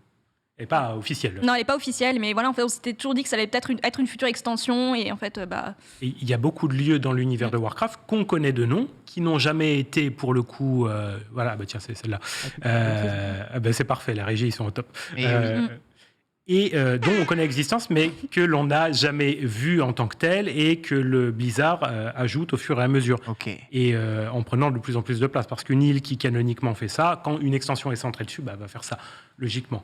Et la manière dont, au niveau de l'histoire, il le justifie, c'est de dire, en fait, là, les menaces ont été battues. Azeroth, la planète qui est à la fois un être cosmique qu'on appelle une titanide, a été pas mal bouleversée. Et ça, semble-t-il, ça a réveillé quelque chose qui a fait que les gardiens titaniques, les gardiens de pierre, là, se sont dit on va réactiver la balise sur le bastion de Tyr, qui est l'endroit qu'on voit, pour enlever les brumes qui cachent l'île et réappeler les dragons. Une nouvelle île. Mais donc derrière, je suppose qu'il y a un intérêt peut-être à faire tout ça de la part de ce gardien de pierre qui se retrouve tout seul. Qu'est-il arrivé à son peuple ? Alors, en fait, il faut savoir que dans l'univers de Warcraft, les dragons sont pas originellement une race de gardiens.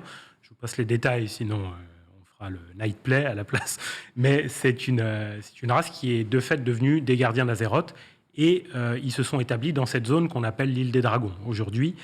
Et il y a 10 000 ans, pendant un événement qu'on appelle la guerre des anciens, qui est la première grosse invasion de la Légion ardente, donc les démons qui veulent à tout prix saccager et envahir Azeroth, les dragons ont répondu à l'appel et ont foncé au centre du monde. Et ont délaissé la place. Ce qui fait qu'en gros, ils ont mis un coup de clé dans la serrure en partant. Et le problème, c'est qu'il y a eu toute une succession d'événements que ils n'ont pas pu revenir, que la clé est restée dans la serrure de l'autre côté et qu'ils ont été coincés à l'extérieur. Sans portail pour sortir. Voilà. C'est des choses qui arrivent à tout le monde. Oui, ça arrive. Ça arrive pour des centaines d'années. Évidemment, d'un point de vue gameplay, et ce qu'ils ont montré du gameplay de ce Dragonflight. Alors, il paraît que c'est un peu décevant et limité, en tout cas. Nouvelle classe, mais qu'est-ce qu'elle peut faire, cette nouvelle classe des dragons, là ? Elle peut, en fait... le Blizzard, moi, je trouve que c'est plutôt intelligent de leur part. C'est-à-dire que là, ils nous ont fait une présentation visuelle. Ils nous ont fait des previews des zones et on attendra plus tard pour le gameplay. Donc, comme ça, on n'a pas le temps de cracher sur ce qui arrive, ce qui est plutôt pas mal. Et en fait, il y a une présentation en termes de gameplay très vite fait de la nouvelle race, en fait, et de la nouvelle classe. L'évocateur. C'est une race et une classe simultanément. Exactement. Les deux sont indissociables. Je pourrais pas jouer la classe dragon si j'ai mon elfe de la nuit depuis le 1. Non, j'ai pas ça, d'accord. L'un forcément l'autre. Donc je suis obligé de recréer un perso. Oui, c'est ça. C'est-à-dire que je suis obligé de repayer. Non, tu ne payes pas. D'accord. Tu payes l'extension. Tu payes ton extension et ton abonnement. On n'est pas chez Nintendo, là. Moi, j'ai pas que moins 3 en World of Warcraft, donc ok. Je peux créer un perso comme ça. Oui, non, c'est bon. Donc, tout va bien. Et là, en fait, on l'a vu. En fait, la classe d'évocateur, c'est la bonne traduction. On est d'accord en français. Évocateur. J'ai lu Ils l'ont pas évocateur. traduit En fait, encore. j'ai vu sur WoW que c'était évocateur. En fait, c'est évoqueur en anglais. Il n'y a pas encore de traduction. C'est une classe qui mélange les différents pouvoirs draconiques. Il y a en fait dans le vol draconique différents types. Il y a le vol de bronze, le vol azur, le vol rouge, le vert émeraude et le noir. Et en gros, cette classe, pour l'instant, est DPS et healer. Et en gros, elle fait tout. Alors pour l'instant, elle fait pas le vol noir, qui peut-être plus tard viendra. Ah oui, donc t'as quand même, tu peux spécialiser un peu, tu peux te faire une team de raid avec que des dragons. Pas encore. Non. Ok. Il n'y a pas de tank. Pas encore, il n'y a pas de tank. Mais en tout cas, d'accord. on pourra profiter. Putain, ils sont trop moches, pardon. Ça, c'est les dragons, ça ? Ouais. Ok. Un peu de mal. Spécial. J'ai bien J'ai un petit peu de mal. Mais en fait, on pourra profiter en tant que DPS du Spyro. du vol rouge et bleu. Donc c'est la magie. Voilà, il y a la glace, il y a du feu. Et en tant que healer, on aura en fait le vol vert émeraude, donc le soin, et également le bronze qui est plus temporel. Voilà, et c'est plutôt pas mal puisque c'est des dragons avec lesquels on évolue, on a grandi sur Warcraft, donc c'est chouette, c'est un peu du fan service de pouvoir profiter de ça. Moi j'aime bien. Oui, non, mais mais ça fait plaisir. Mais après c'est sûr que on sera sur une classe qui pourra faire qui pourra un peu voler. C'est un peu du nouveau, du fan service. On avait déjà vu ça sur la dernière classe qui était sortie. C'était les chasseurs de démons qui pouvaient planer. Et c'était forcément plutôt chouette, mais c'était limité forcément aussi aux elfes de la nuit, elfes de sang. Et là, on revient sur une nouvelle race que spécifiquement pour cette classe. Alors on a prévu de la customisation aussi de montures, visiblement, chose nouvelle. Dans WoW, il va falloir attendre l'extension, ça, pour customiser les montures, ou alors c'est quelque chose qui arrivera plus rapidement? Non, je pense qu'on attendra l'extension. D'accord. En fait, c'est spécifiquement sur le dragon. En fait, étant donné qu'on est sur l'île des dragons, on va pouvoir avoir une monture qu'on va pouvoir custom. Donc tu joues une classe dragon, mais tu as quand même besoin d'une monture pour voler. Alors, Attends, il y a un dragon qui va voler sur un dragon? il y a d'autres races que les dragons qui peuvent, heureusement. utiliser ça. Heureusement. Mais oui, Et pourquoi le dragon a besoin d'un dragon alors? Alors ça, on ne sait pas. Mais ils l'ont pas précisé si Attends. cette classe Ouais. Il y a pouvait un dragon voler qui va monter elle-même. sur un dragon pour Oui, oui. voler. Oui, oui. Plane, On mais l'a je pense vu pas qu'elle planer. pourra voler. Elle pourra pas voler, je pense Ouais. pas. Il y a des dragons qui ne volent pas dans Il y a des l'univers de dragons qui volent Warcraft. pas, d'accord. Mais des dragons qui volent. Il y a des dragons qui volent. Donc un dragon n'aura pas besoin d'être sur un dragon pour voler, on est d'accord. Mais la classe dragon, elle peut se déplacer quand même un peu en volant ou pas? Elle plane. Elle plane. Elle plane? Ah, juste Voilà. le plane. C'est-à-dire que quand tu vas sauter de Comme une 300 poule. mètres, elle va planer. Mais attends, mais c'est pas full craqué ça pour le PVP par exemple, d'avoir Pour s'enfuir. un dragon oui. qui est dans les airs pendant que l'autre il prend des Mais dégâts de c'était chute? déjà le cas en fait, justement, on avait une classe comme ça qui nous permettait de le faire. Mais c'est vrai que pour le PVP en monde ouvert, c'est vrai que pour s'enfuir c'est plutôt cool. Mais il Bien. existe après pas mal de gadgets aussi qui permettent aux différentes races de s'enfuir aussi. Il a raison, un Vicaster c'est un wyvern sur lequel il se déplace, c'est pas Il y a un un- dragon. Il y a 4 types de... En fait, c'est une des features. Ça va être le fait de faire du tuning de dragon Oui, c'est ça. pour voler. Mm. Et puis faire... ouais, non, mais c'est pour le coup, c'est du tuning. C'est hein, du- faut vraiment voir du que le tuning, néon. hein. Ouais. Tout face, tout dragon. Non, mais tu Ouais, vas faire tu vas- Kéké Dragon. Kéké dragon. Et il y a 4 types de Ce dragons, sera dont des payant wyverns. d'ailleurs les cosmétiques ou Non, pas? c'est pas payant, Non, je pense d'accord. pas. Et en fait, le truc, c'est qu'il te l'indique quand tu arrives normalement sur l'île. Bon, ils l'ont pas dit explicitement, mais en gros, tu vas récupérer ton dragon et tu auras une progression avec. Donc, très certainement, il y aura beaucoup de quêtes journalières, peut-être une campagne, une petite suite de quêtes pour évoluer avec ton dragon et en fait de permettre de récupérer plus de choses pour lui et aussi avancer sur l'histoire de cette île. Très bien. Annonce aussi très rapidement peut-être de WoW Classic, non? Est-ce qu'ils ont donné quelques informations? Oui. Je vois ton Ah, j'ai regard. le regard. Je vois ton regard vide ici. Tu peux me le faire en 1 minute. Hein. C'est juste histoire de tenir informé les gens. Qu'est-ce qu'il y a eu à propos de WoW Classic, Sam? K.O. Bah, Je écoute, passe non, Vas-y, Sam, il a t'en sorti de WoW Non, Classic. j'ai senti que la WoW suite, Classic, hein. ouais, ça. Forcément, on avance sur Lich King, hein, Ok. le retour fin 2022. 2022. Belle aussi avancée, ils ont écouté la communauté, puisqu'ils retirent le matchmaking, hein, tout simplement. D'accord. Ok. Dungeon Finder, qui C'est ça. est le premier jalon de tout un tas de fonctionnalités qui ont fait perdre au WoW d'avant sa saveur en détricotant l'aspect social. Ouais. Ce qui était important, ce qui a été une grande part du succès du MMO, et ce qui fait qu'aujourd'hui, les gens vont sur du WoW classique, du BC classique, et c'est pas anodin qu'ils le fassent sur Lich King, puisque Lich King, dans l'esprit des gens, c'est l'âge d'or de WoW, c'est ce qu'ils ont préféré, c'est quasiment là où il y a eu le plus de joueurs, où on s'est rapproché des 12 millions, donc c'est quand même un très gros morceau sur lequel ils vont se frotter. J'avoue, vraiment. Ce qui est bien aussi, c'est qu'on fera aussi un lien entre Lich King et Dragonflight, puisque en fait, il y a la zone du repos du ver, où on retrouve justement le vol draconique à Lich King. Ce qui est Ok. plutôt pas mal.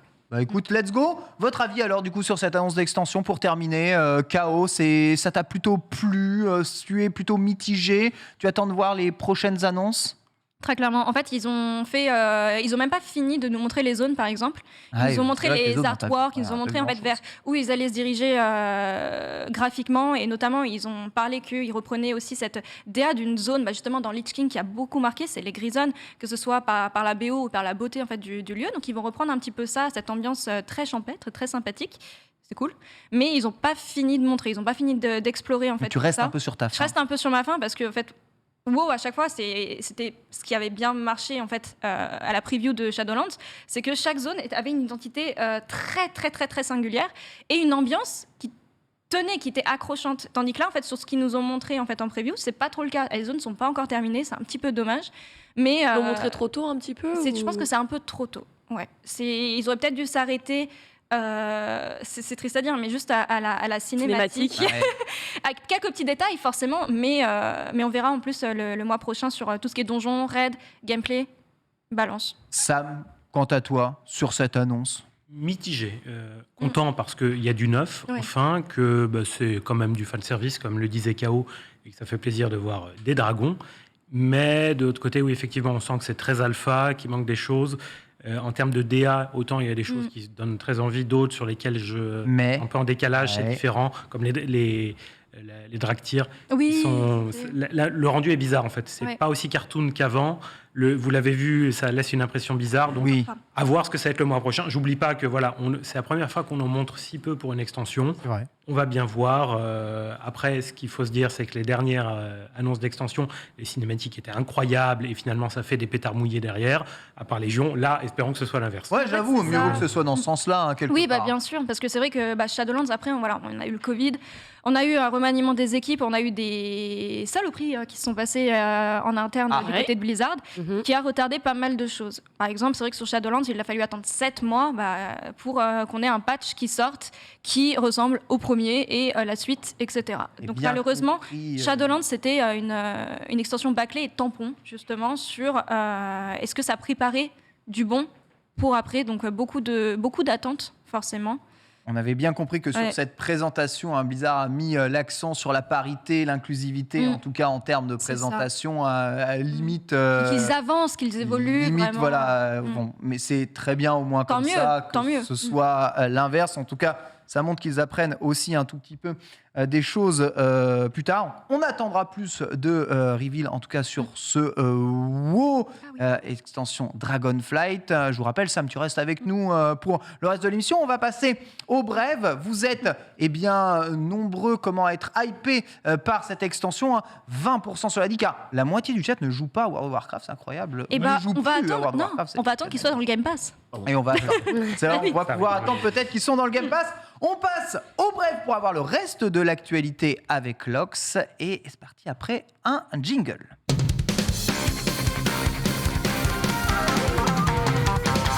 Alors Lox, je sais que tu en avais gros à dire aussi sur World of Warcraft. Je sentais que ça te tenait évidemment à cœur. Mais 33 minutes déjà, hein, ce lunch play passe tellement vite. Vrai ça. Passe vite. C'est hein. Il y vrai a trop ça, de mais c'est pas trucs à grave, nous, on a dire. parlé entre nous, Mais on va oui. en reparler avec Sam juste Ouais. après dans tous les cas. C'est pas un problème, mais justement on a beaucoup de choses aussi à se dire au cours de ces brèves. On va commencer avec Netflix, comme je vous le disais en début d'émission, qui se prépare à se lancer, alors avec un jeu et une série, la première Let's go. fois qu'ils le font. Ils nous ont déjà annoncé le fait qu'ils avaient leur studio et la volonté aussi de participer et être une part prépondérante de cette industrie. Et justement, alors ils ont annoncé accueillir dans son catalogue le jeu Exploding Kittens. Ouais, voilà, j'ai vu la tête de Sam, c'est dommage qu'on ne l'ait pas eu, parce qu'il a fait le meilleur. Je préfère me mordre la joue pour ne pas réagir à chaud, peut-être. Mais oui, alors, si vous ne connaissez pas ce nom, alors initialement, il s'agit d'un jeu de cartes qui est sorti en 2016, un jeu assez simple dans sa finalité, puisque grosso modo, la règle, c'est de tirer des cartes jusqu'à ce que tu tombes sur un chat explosif, et auquel cas, justement, tu seras éliminé. parce que- Exploding Kittens. Pow Voilà, d'où le nom du jeu du coup. Assez simple pour le coup. Alors peut-être un choix, une licence surprenante. Je vois K.O. t'as l'air aussi un Oui, peu il va y dubitatif avoir avec une les, série. Ouais, il va y avoir une série. Alors justement, du côté de la série, alors, faut savoir, parce que là vous avez tous l'air surprise, je vous rajoute l'anecdote. Exploding Kittens, c'est le Kickstarter qui a le mieux D'accord. fonctionné, qui a eu le plus Ok. d'engouement. Il y a quand même 219 000 utilisateurs qui ont été derrière pour Ah pouvoir oui. justement aller jouer à ce jeu. Donc c'est plutôt un bon indicateur, même si, bon, évidemment, vous avez le droit d'avoir votre avis et de ne pas tout à fait apprécier. Comme Euh, quoi. Bah oui, bien sûr, ça régale. KO. Non, mais en tout cas, voilà, ils le sortent en jeu mobile. C'est ça. À voir si ce sera justement possible d'y jouer en multi. En fait, c'est un peu Ah, particulier. ce sera. Mais justement, en fait, je me pose la question sur le jeu, comment ils vont le sortir, s'il va falloir en fait, l'acheter ou ça va être alors, plutôt justement, convivial. Ouais. bonne nouvelle, le jeu il Merci. arrive donc sur mobile, sans frais supplémentaires, il n'y a pas d'achat intégré. Très bien. Donc ce sera vraiment certainement du multi. Je l'ai vu passer, oui, c'est clairement c'est un type de jeu roulette russe quoi. Donc, C'est ça. Voilà, à l'aveugle, on y va, c'est un peu random.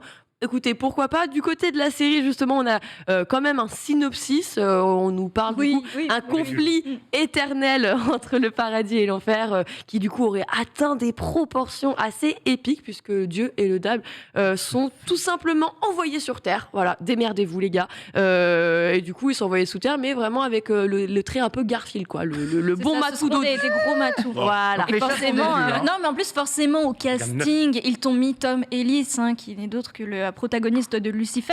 Ouais. Voilà, on va dire qu'il sait faire que la même chose, quoi. Très bien.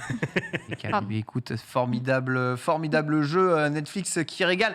Encore une fois, bien entendu, hein. On va passer à la revanche d'Amy Henning. Oui. Qui est Amy Henning? Amy Henning, et ben est-ce que vous avez joué à Uncharted ici? Ouais, Oui. j'ai joué à Uncharted. J'ai vu le film. Ah, c'est vrai. T'as vu le film? Oh. BG. Ouais. Tu l'as préféré au film? Non, pardon. Oui, Oui.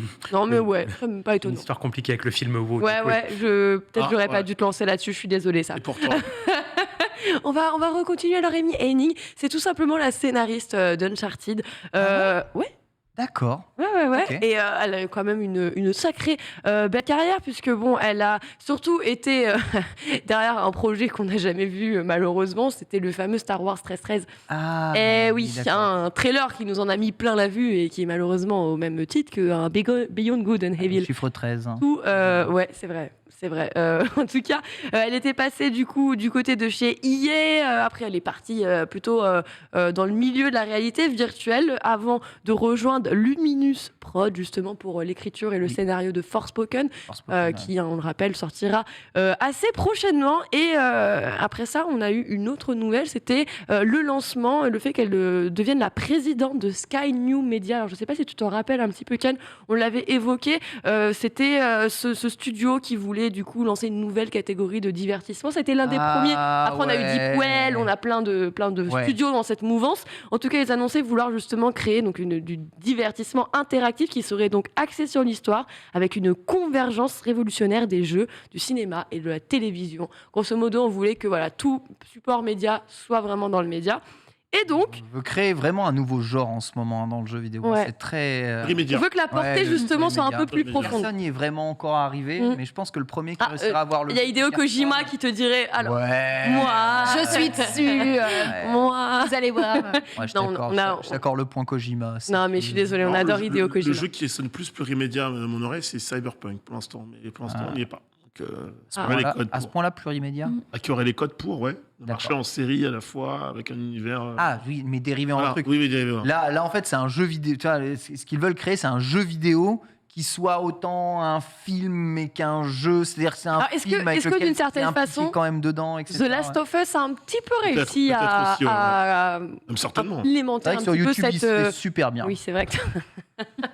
Alors, du coup, on revient sur nos annonces. Alors, depuis qu'elle a lancé et qu'elle est désormais à la tête de Sky New Media, elle a justement annoncé un premier jeu Marvel dont on ne sait pas énormément de choses à l'heure actuelle, mais on a une nouvelle information qui nous arrive aujourd'hui et c'est un partenariat avec Lucas Game Film. Oui, elle revient sur le devant avec un nouveau projet Star Wars, encore une fois. Let's Oui, go. on va en avoir si Star Wars si jamais vous n'aimiez Ah ouais, pas la Star Wars, les licence. jeux vidéo, c'est parti. Bah, Eh en bien. vrai, c'est Disney. Hein. Oui, c'est Disney. Ouais. On parle toujours de Star Wars et de Marvel, mais là, c'est Ouais, ouais. Disney. C'est Disney. Il se place partout. Marvel, on sait qu'il y a Square Enix et Crystal Dynamics qui veulent produire au moins un jeu par an. Du côté Star Wars, il y avait Electronic Arts qui avait la prio. Puis ils n'ont plus la prio, Ils l'ont parce perdu. qu'Ubisoft doit sortir son jeu, etc.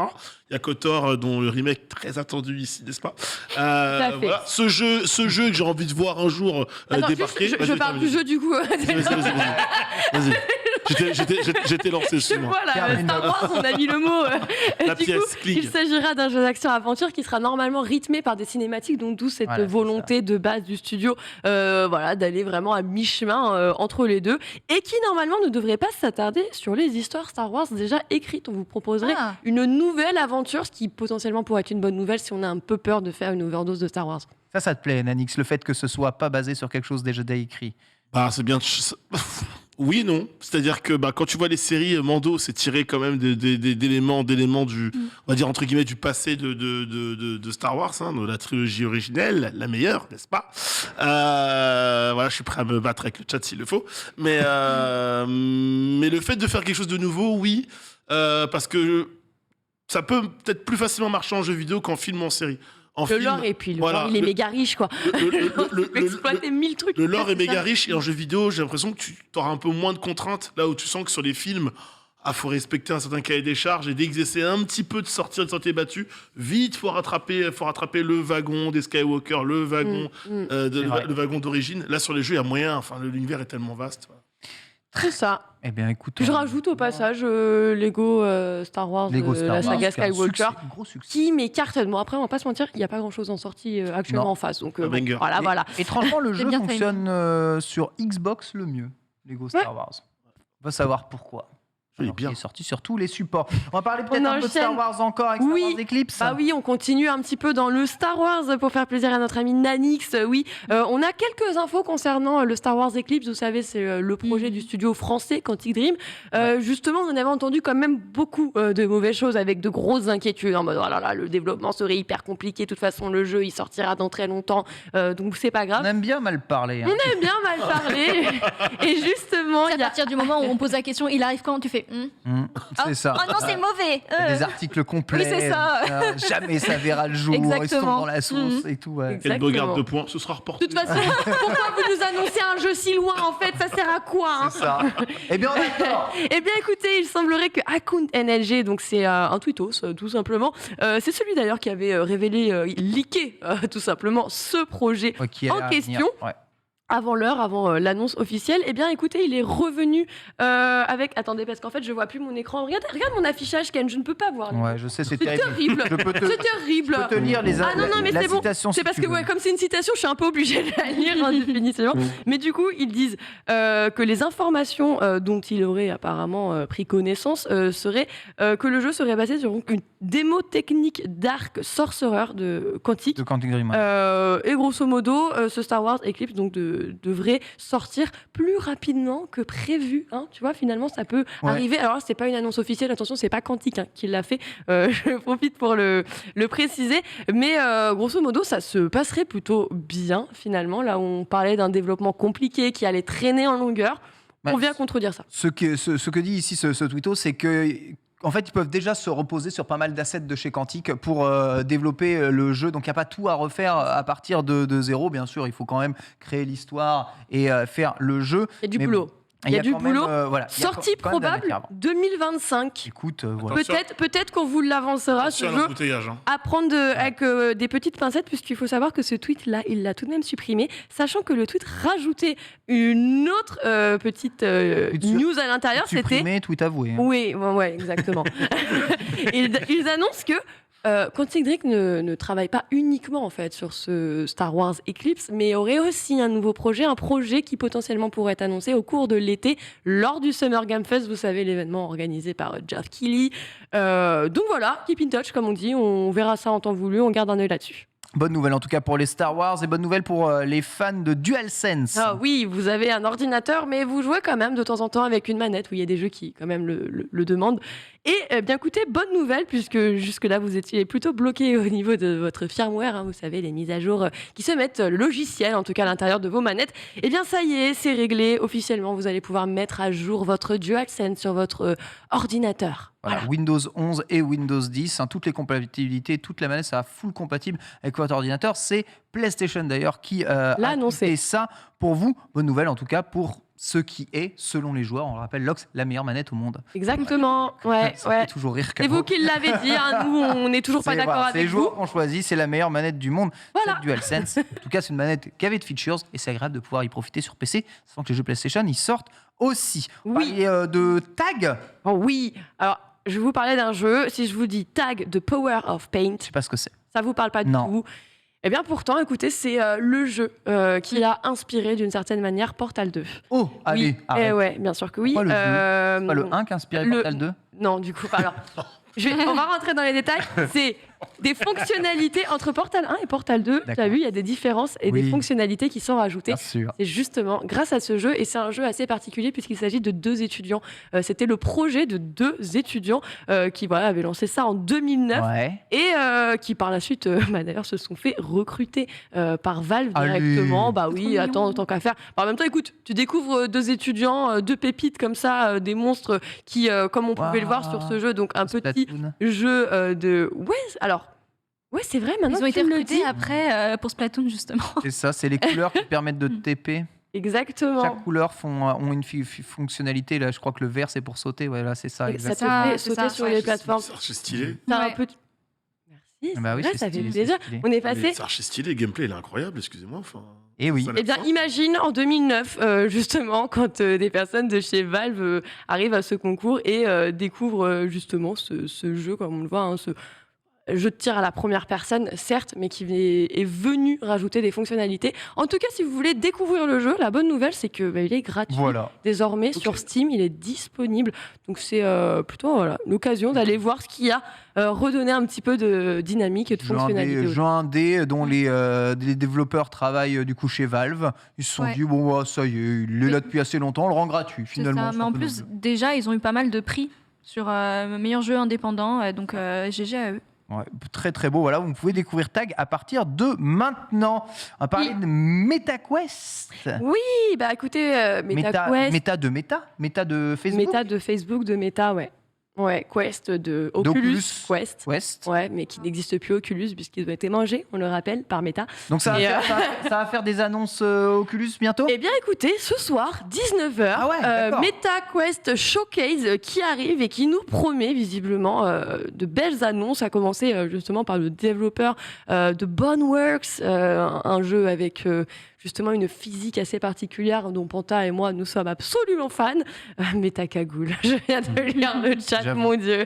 Vraiment, des fois, il faut pas que j'ai les yeux là-dessus. Vous imaginez pas comme c'est dur.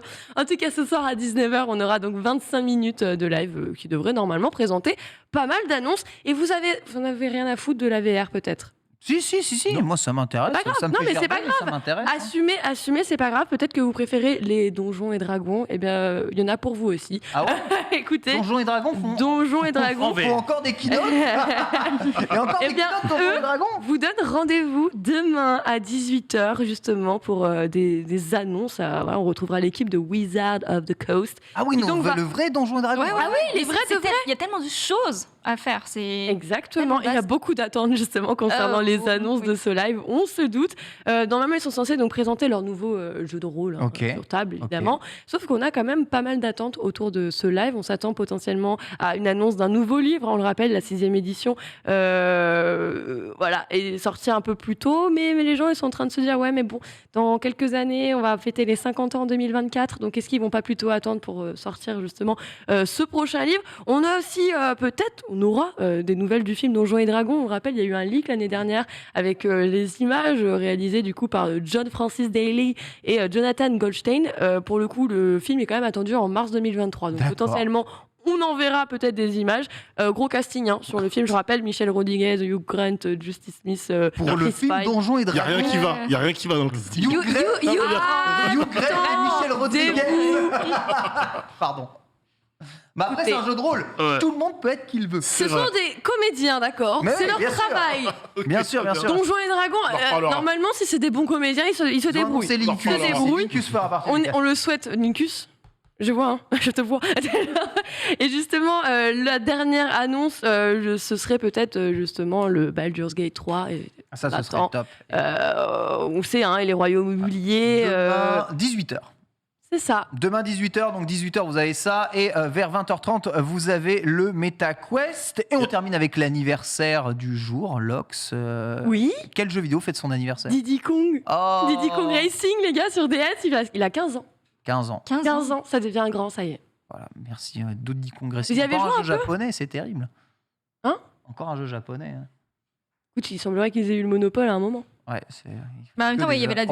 Heureusement qu'Uo est arrivé pour changer tout ça. Hein. Moi, Absolument. je vous le dis. Sinon, on y serait encore. Justement, il y avait plein d'invités japonais à la Gamer Assembly et Alix a pu les croiser sur les différents sites de tournois.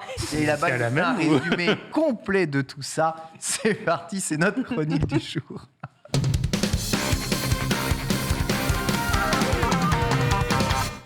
Jean-Michel Nice. Transition. Jean-Michel Transition. Ouais, Incroyable.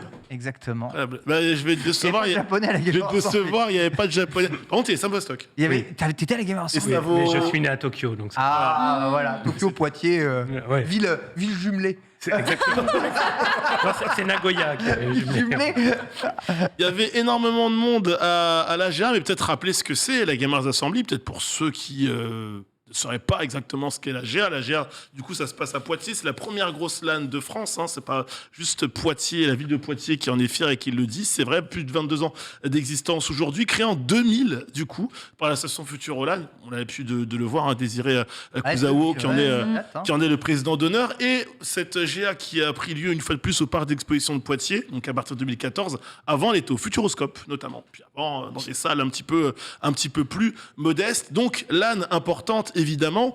Et donc, la dernière LAN, la dernière GA, c'était 2019, les amis, pour d'ailleurs les 20 ans, hein, tout simplement, de la Gamers Assembly.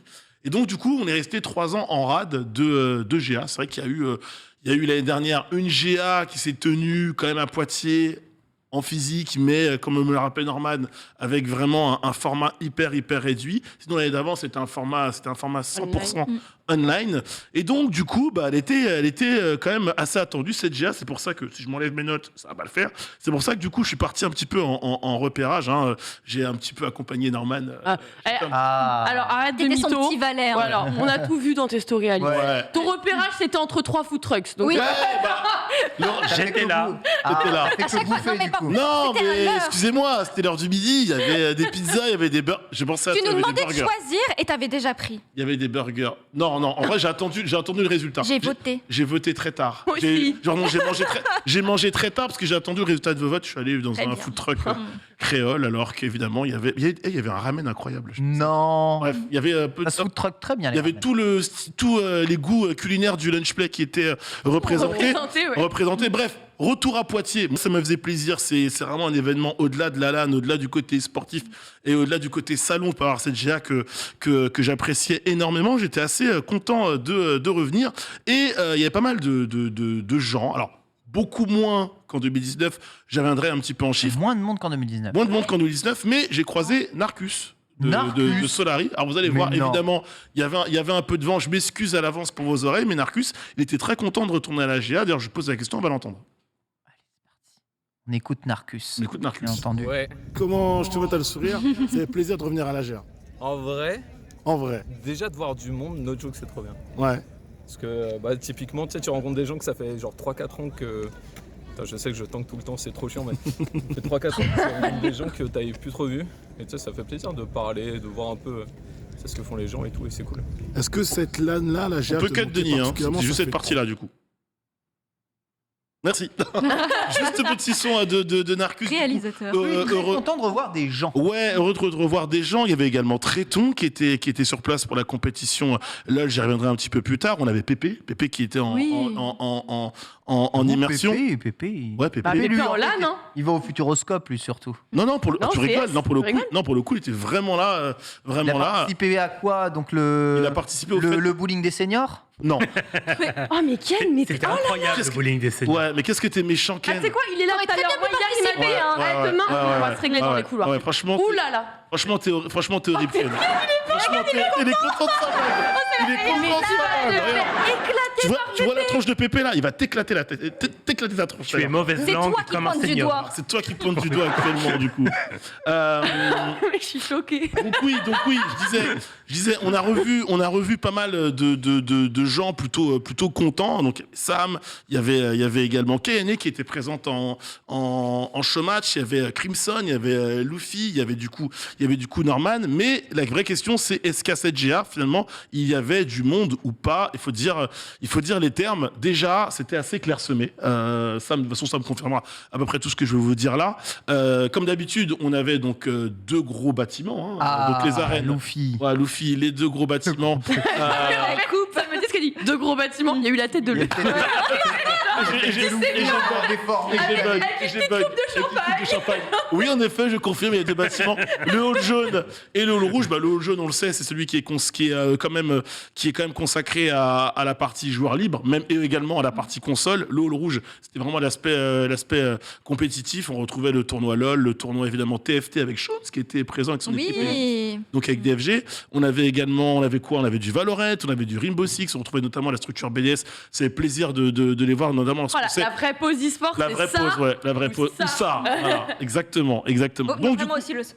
Ouais. Donc du coup, j'ai quand même quelques chiffres à vous donner.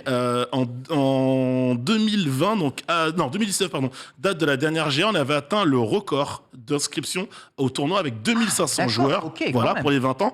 Il faut savoir que là, on n'avait que 1500, je précise en physique, 2500 joueurs physiquement présents à Poitiers, inscrits, présents pour le tournoi. Là, on est redescendu à 1500 joueurs présents. Ce qui porte à peu près les chiffres à des chiffres de quelle année tu saurais dire à peu près Le vrai gros hub de la GA, c'était 2015, notamment. Ils avaient accueilli une compétition officielle de StarCraft. Donc je dirais, pour la première année de Poitiers, peut-être, 2014. Oui, d'accord. Donc c'est un gros retour en arrière. Non, mais après, ils sont tombés sur un week-end, c'est difficile. Il y avait Genesis, donc la moitié du Smash France était là. Il y avait Speedon. Il y avait quand même NRB. Il y avait. C'est des événements Twitch que tu peux suivre même en étant à la GA. C'est ça. Oui, mais il y avait Speedon, il y avait Genesis avec quand même un contingent de Français qui était parti. Et justement, regardez dans le chat, Alex Okolo qui dit j'ai vu 0 pub sur Twitter sur ça, à part Solari, j'ai eu aucun stream dessus. Est-ce que finalement, elle est pas un petit peu aussi trop discrète, passée à la trappe? C'est vrai que la com pour les matchs, pour suivre les matchs, d'habitude, la GA est matraque. Suivez le live, la chaîne Twitch, suivez Furoland, suivez le live Twitch de la Gamer Assembly. Là, j'ai trouvé que la com était plutôt discrète, mais vous allez voir, ça va s'expliquer. Je vais vous expliquer ça peut-être également dans 2 petites secondes. Pourquoi? Donc 1500 joueurs, c'est un peu tronqué parce qu'il manquait évidemment des joueurs sur Rocket League et Fortnite. Il faut savoir que ces 2 compétitions-là avaient eu lieu un petit peu en amont. Les chiffres, on va continuer avec parce que le budget d'une GA en 2019, c'est entre 800 000 et 900 000 euros. On est retombé à 650 000 euros environ, sont les propos évidemment du président d'honneur Désiré. Et lui m'expliquait que du coup, on avait beaucoup moins de staff présent sur place, beaucoup moins de bénévoles, puisqu'il y avait également moins de joueurs, que la com a été annoncée en février. Souvenez-vous, une GA s'est annoncée en novembre-décembre, pas en janvier-février. Du coup, donc, ne serait-ce que pour les annonceurs, c'était un petit peu complexe. Une 50aine de stands, c'était les mêmes chiffres que les autres années sur la GA, sauf que c'est pas des gros stands. Il n'y avait pas Omen, il n'y avait pas Orange, il n'y avait pas Razer. C'est quand même des stands qui sont présents et qui amènent. Sony absent de l'E3, quoi. Exactement, qui amène énormément d'argent. Et même à titre d'information, le plus gros tournoi, d'habitude, on avait même des tournois avec des cash prizes sur Fortnite qui étaient beaucoup plus élevés. C'était 10 000 euros pour le Mastercard Nexus Tournament, donc le tournoi LoL, qui est le plus gros cash prize présent à cette compétition. D'accord, ça paraît peu au regard d'aujourd'hui. Moi, ça me paraît juste être des cash price réalistes au regard d'événements e-sportifs. 10 000 euros, c'est beaucoup d'argent. C'est vrai qu'on est tellement habitué à beaucoup plus de nos jours. On va dire une Gamer Assembly qui est donc beaucoup plus terre à terre et retour finalement plusieurs années en arrière. Elle va devoir regrinder cette GA. Sam, tu étais présent. Tu as passé un beau moment à cette Gamer Assembly? Il faut savoir que c'est ma première GA en physique. D'accord. Chez Millennium, pendant des années, je restais faire la tour de contrôle pour ceux qui étaient sur place. Et là, c'est vrai, j'ai passé une bonne GA parce que j'ai découvert, j'ai revu des gens que j'appréciais, dont Lanix. C'est vrai, il est appréciable. Qui mangeait en dehors des sondages, je précise. Non, troll mis à part. Non. Et puis moi, j'ai eu la chance de pouvoir accompagner des étudiants de mon école qui eux aussi découvraient le métier, les coulisses, les intervenants, dont Lanix d'ailleurs. Donc j'ai passé un bon moment. C'est vrai que c'était un peu clairsemé le 2e jour. Le 3e jour, je n'y étais pas, mais je crois que c'était Mais c'est une institution, il faut le voir. La ville de Poitiers, même si elle est en altitude, elle est quand même très agréable. Et puis oui, il y a eu des beaux tournois quand même. Il faut peut-être aller à Tours, quoi. Peut-être aller à Tours. Ouais. Ouais, les tournois, La c'est clair. capitale de l'e-sport et tout, tu vois, Aujourd'hui, DreamHack. non. Et le 10 Géographiquement, en plus, c'est plus simple. Quelque part, visiblement, c'est Solari qui a animé toute la GA. Donc autant, Autant le faire à Tours, en fait. Donc, la ouais. capitale de l'e-sport. Ouais, mais du coup, bah, tu sais quoi, Denis, on va jouer le son de vu qu'on parle de Solari, c'est la meilleure transition possible. Ouais. On va écouter le son de Sakor qui lui parle de pourquoi c'était important de revenir à cette GA, pourquoi lui il a trouvé que c'était plutôt un bon retour, un retour assez prometteur. Let's go. Voilà. On écoute Sakor, Sakor, l'homme du style. exactement, qui était encore Le drip. La beauté. qui était encore sapé incroyablement. Le drip, bien sûr. Honnêtement, 3 ans sans GA, ça commençait à faire long ou pas? Ouais, ça commençait à faire long, vraiment. L'édition était vraiment cool, encore une fois, comme d'habitude. De toute façon, la GA, c'est assez bien organisé, les tournois tournent bien, les tournois sont de qualité, il y a des bons joueurs, etc. Donc, ouais, c'est vrai que ça faisait longtemps qu'on n'avait pas eu cette ambiance un petit peu tryhard où on revoit les gens sur place et ça crée un peu une émulsion qui manquait forcément. C'était important d'y être, de revenir, parce qu'on sait qu'il y a des structures qui ne sont pas venues, il y a des compétitions qui n'ont pas pu y avoir. Je pense à Rocket League et à Fortnite, même les influenceurs qui n'étaient pas présents. Après, c'était un gros week-end. Hein. Entre le week-end de Pâques, il y avait Genesis, il y avait plein de choses. Et malgré Genesis, vous avez quand même fait l'effort, Solari, d'être là. Bien sûr, on a fait l'effort d'être là, mais on pense que les LAN, c'est vraiment un peu ce qui lie un peu le côté e-sport à la communauté de manière générale, où tu as la possibilité de revoir un peu tout le monde. Et ça, c'est vu. On a vu beaucoup de gens qui étaient contents de venir nous voir, qui étaient contents de revoir un peu du monde et de la. Alors intéressant ce qu'il dit, non seulement le lien entre la communauté et l'e-sport, c'est ça aussi l'esprit des LAN, mais surtout tu citais des gros jeux absents pour cette Gamer Assembly. Parce qu'en fait, il y avait Désiré expliquait très bien. Je ne vous ai pas passé toute l'interview de Désiré parce qu'elle est super longue. Et on le sait, il parle très bien, le président d'honneur de Futurolan et évidemment de la GA. Mais en gros, Rocket League, Fortnite, il fallait avoir des autorisations, tout simplement, pour pouvoir présenter les jeux. Donc la GA est encore une des dernières LAN qui discute énormément avec les éditeurs. Et en gros, il a préféré ne pas aller à l'encontre évidemment des autorisations. Donc Psyonix, donc Epic aujourd'hui qui gère les deux jeux, a tout simplement refusé qu'il y ait une étape ou un gros tournoi important sur ces deux jeux-là, sachant qu'également du côté de LoL, les joueurs LFL et du coup et les joueurs Div 2 étaient interdits, ne pouvaient pas participer à la compétition League of Legends sur la GA. Après, il faut rappeler que le Master Card, c'est un peu c'est une étape du LoL Open Tour, donc puis même, on découverte de joueurs. C'est pas très fair, quoi. Oui. Genre, ça va bloquer les gens si tu dis, ok, tu vas avoir une team avec des mecs ça ramène de la hype aussi, quelque part.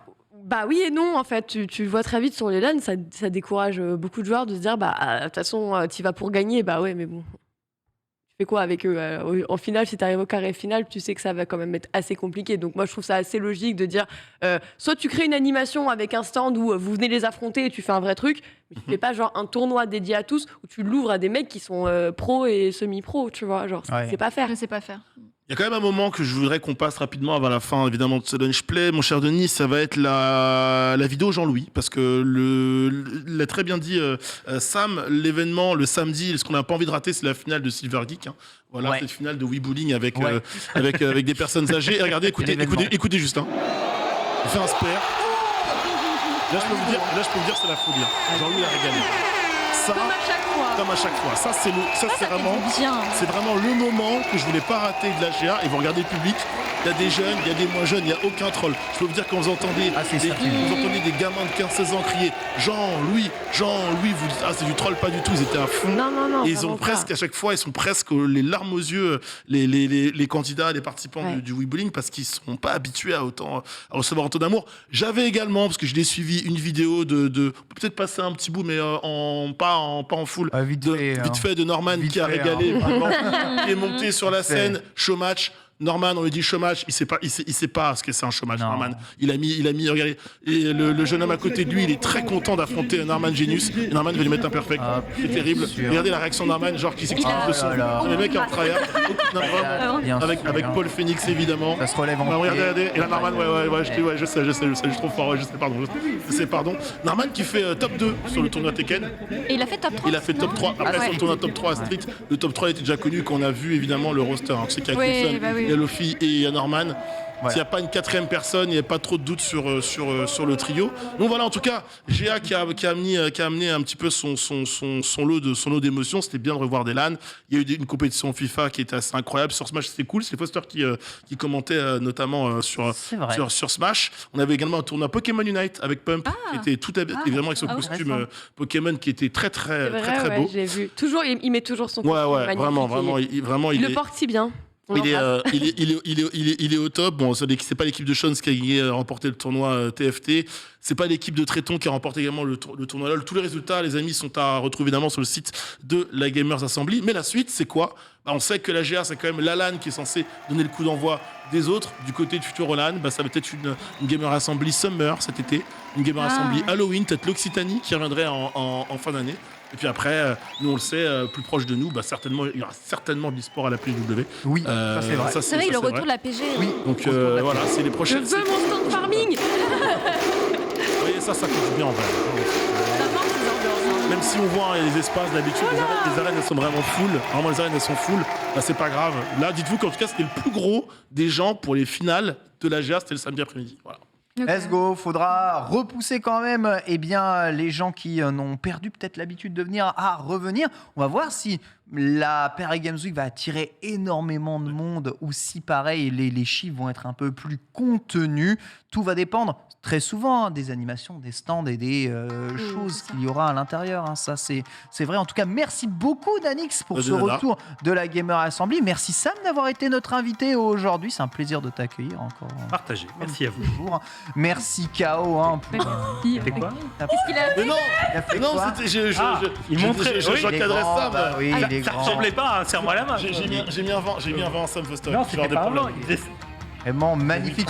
Merci beaucoup, Lox, d'être à mes côtés, évidemment, tous les jours. Dans quelques instants, vous allez retrouver JV Lebdo. Panta et toute son équipe à revenir en détail sur l'actualité de la semaine du jeu vidéo. Voilà, ça va régaler encore.